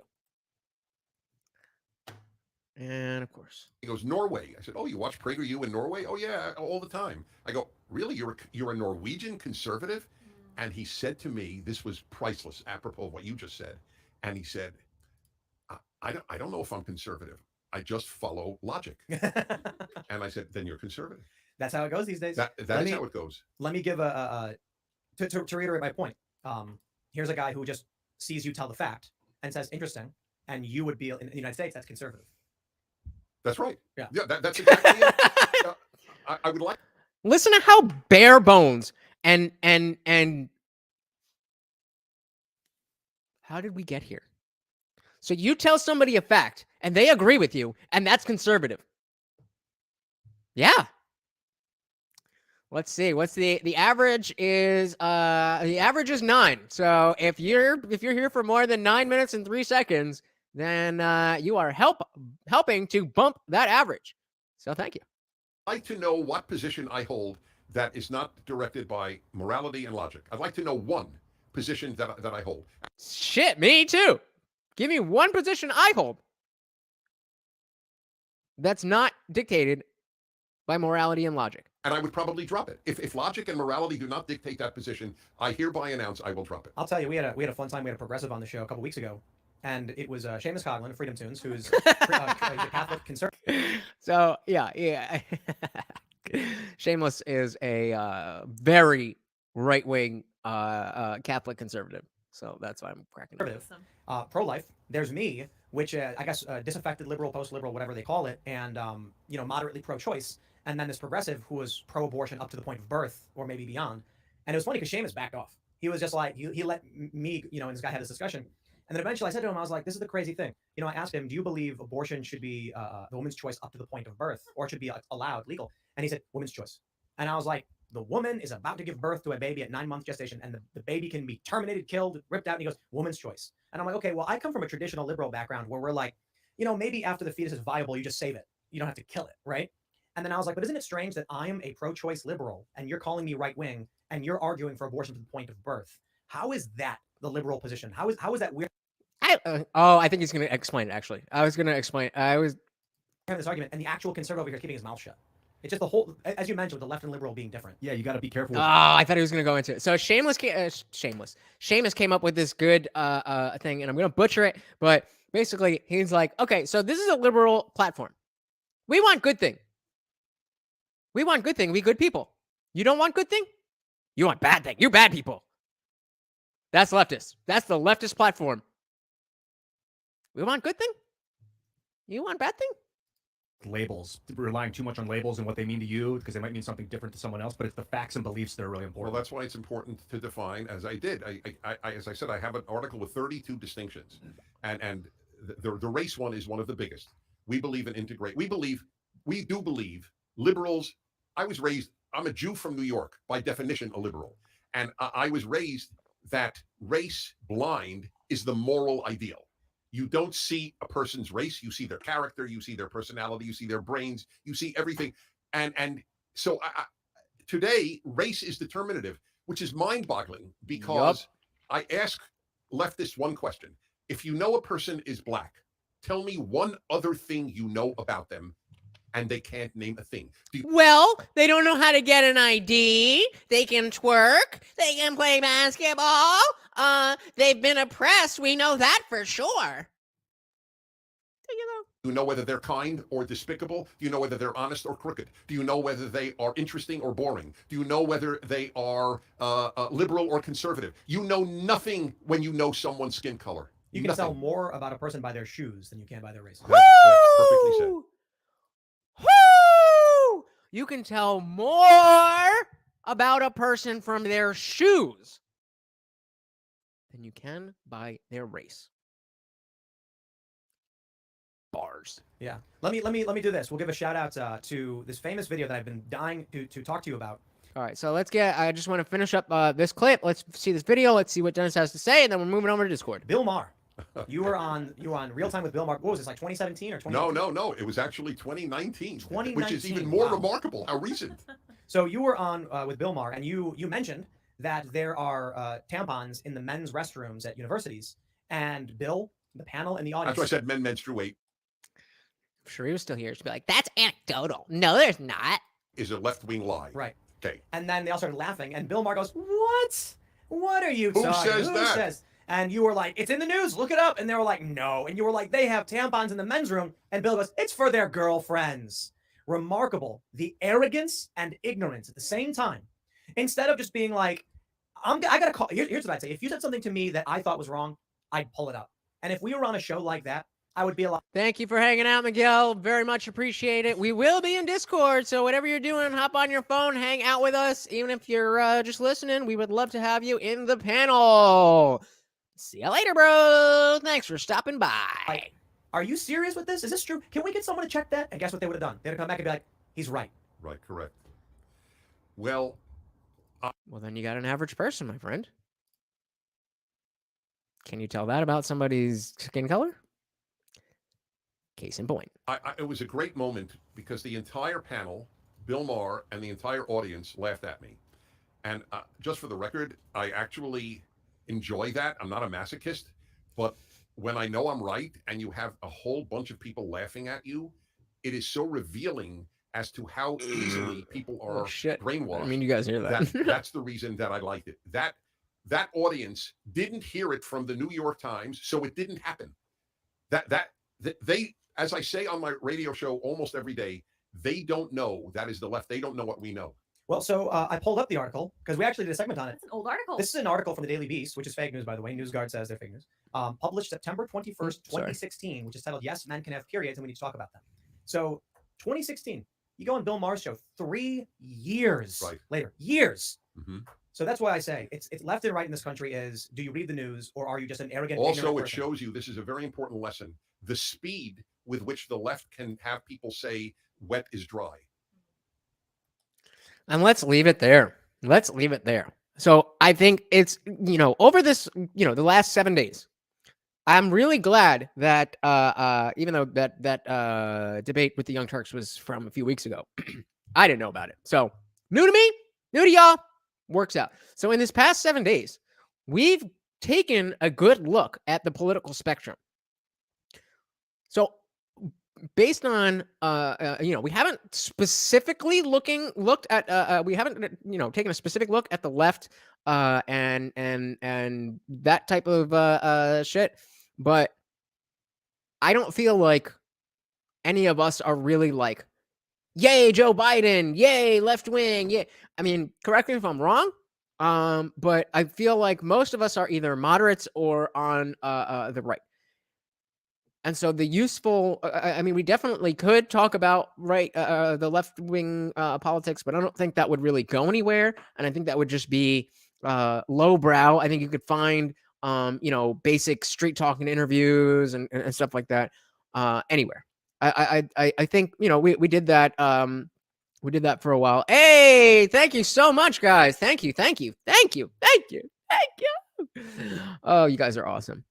But we've looked at the Libertarian versus this particular guy. So we looked at Dave Smith versus Dennis Prager. Then we looked at Dennis Prager versus the Young Turks. Then we looked at Dennis Prager with Timcast. And I know we only looked at a little bit of it, but we did watch 20 minutes of that. So it's not zero. And I'm hoping that gives a good picture of what the political landscape is that's not the left. Again, I would have to really figure out how I would want to do a show talking about the left specifically. Hey, Alex Pick is coming in the last minute. What is good, brother? We are about to end the show and head over to Discord if you want to have a chat in the panel. I'm just wrapping up here and saying how I think that we've taken a good look at the spectrum, the landscape, and understanding the core, the baseline, the basics of what it means to be anywhere from the center all the way to on the right. Maybe not far right and not there you go. That's my guy. John B says Joe Biden reminds me of the puppet head man at the end of Dead Silence. Is that a video game? I don't know what you're talking about, but I'll take Joe Biden insults all goddamn day. And so we could look at that side of the aisle, but I don't feel like we as a group would get too much value out of that.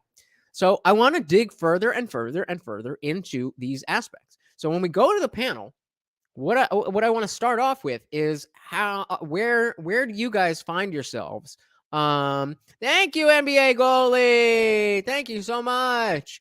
Where just at least just based on what we've talked about, what is it? What kind of things have you resonated with? What kind of things have you hated?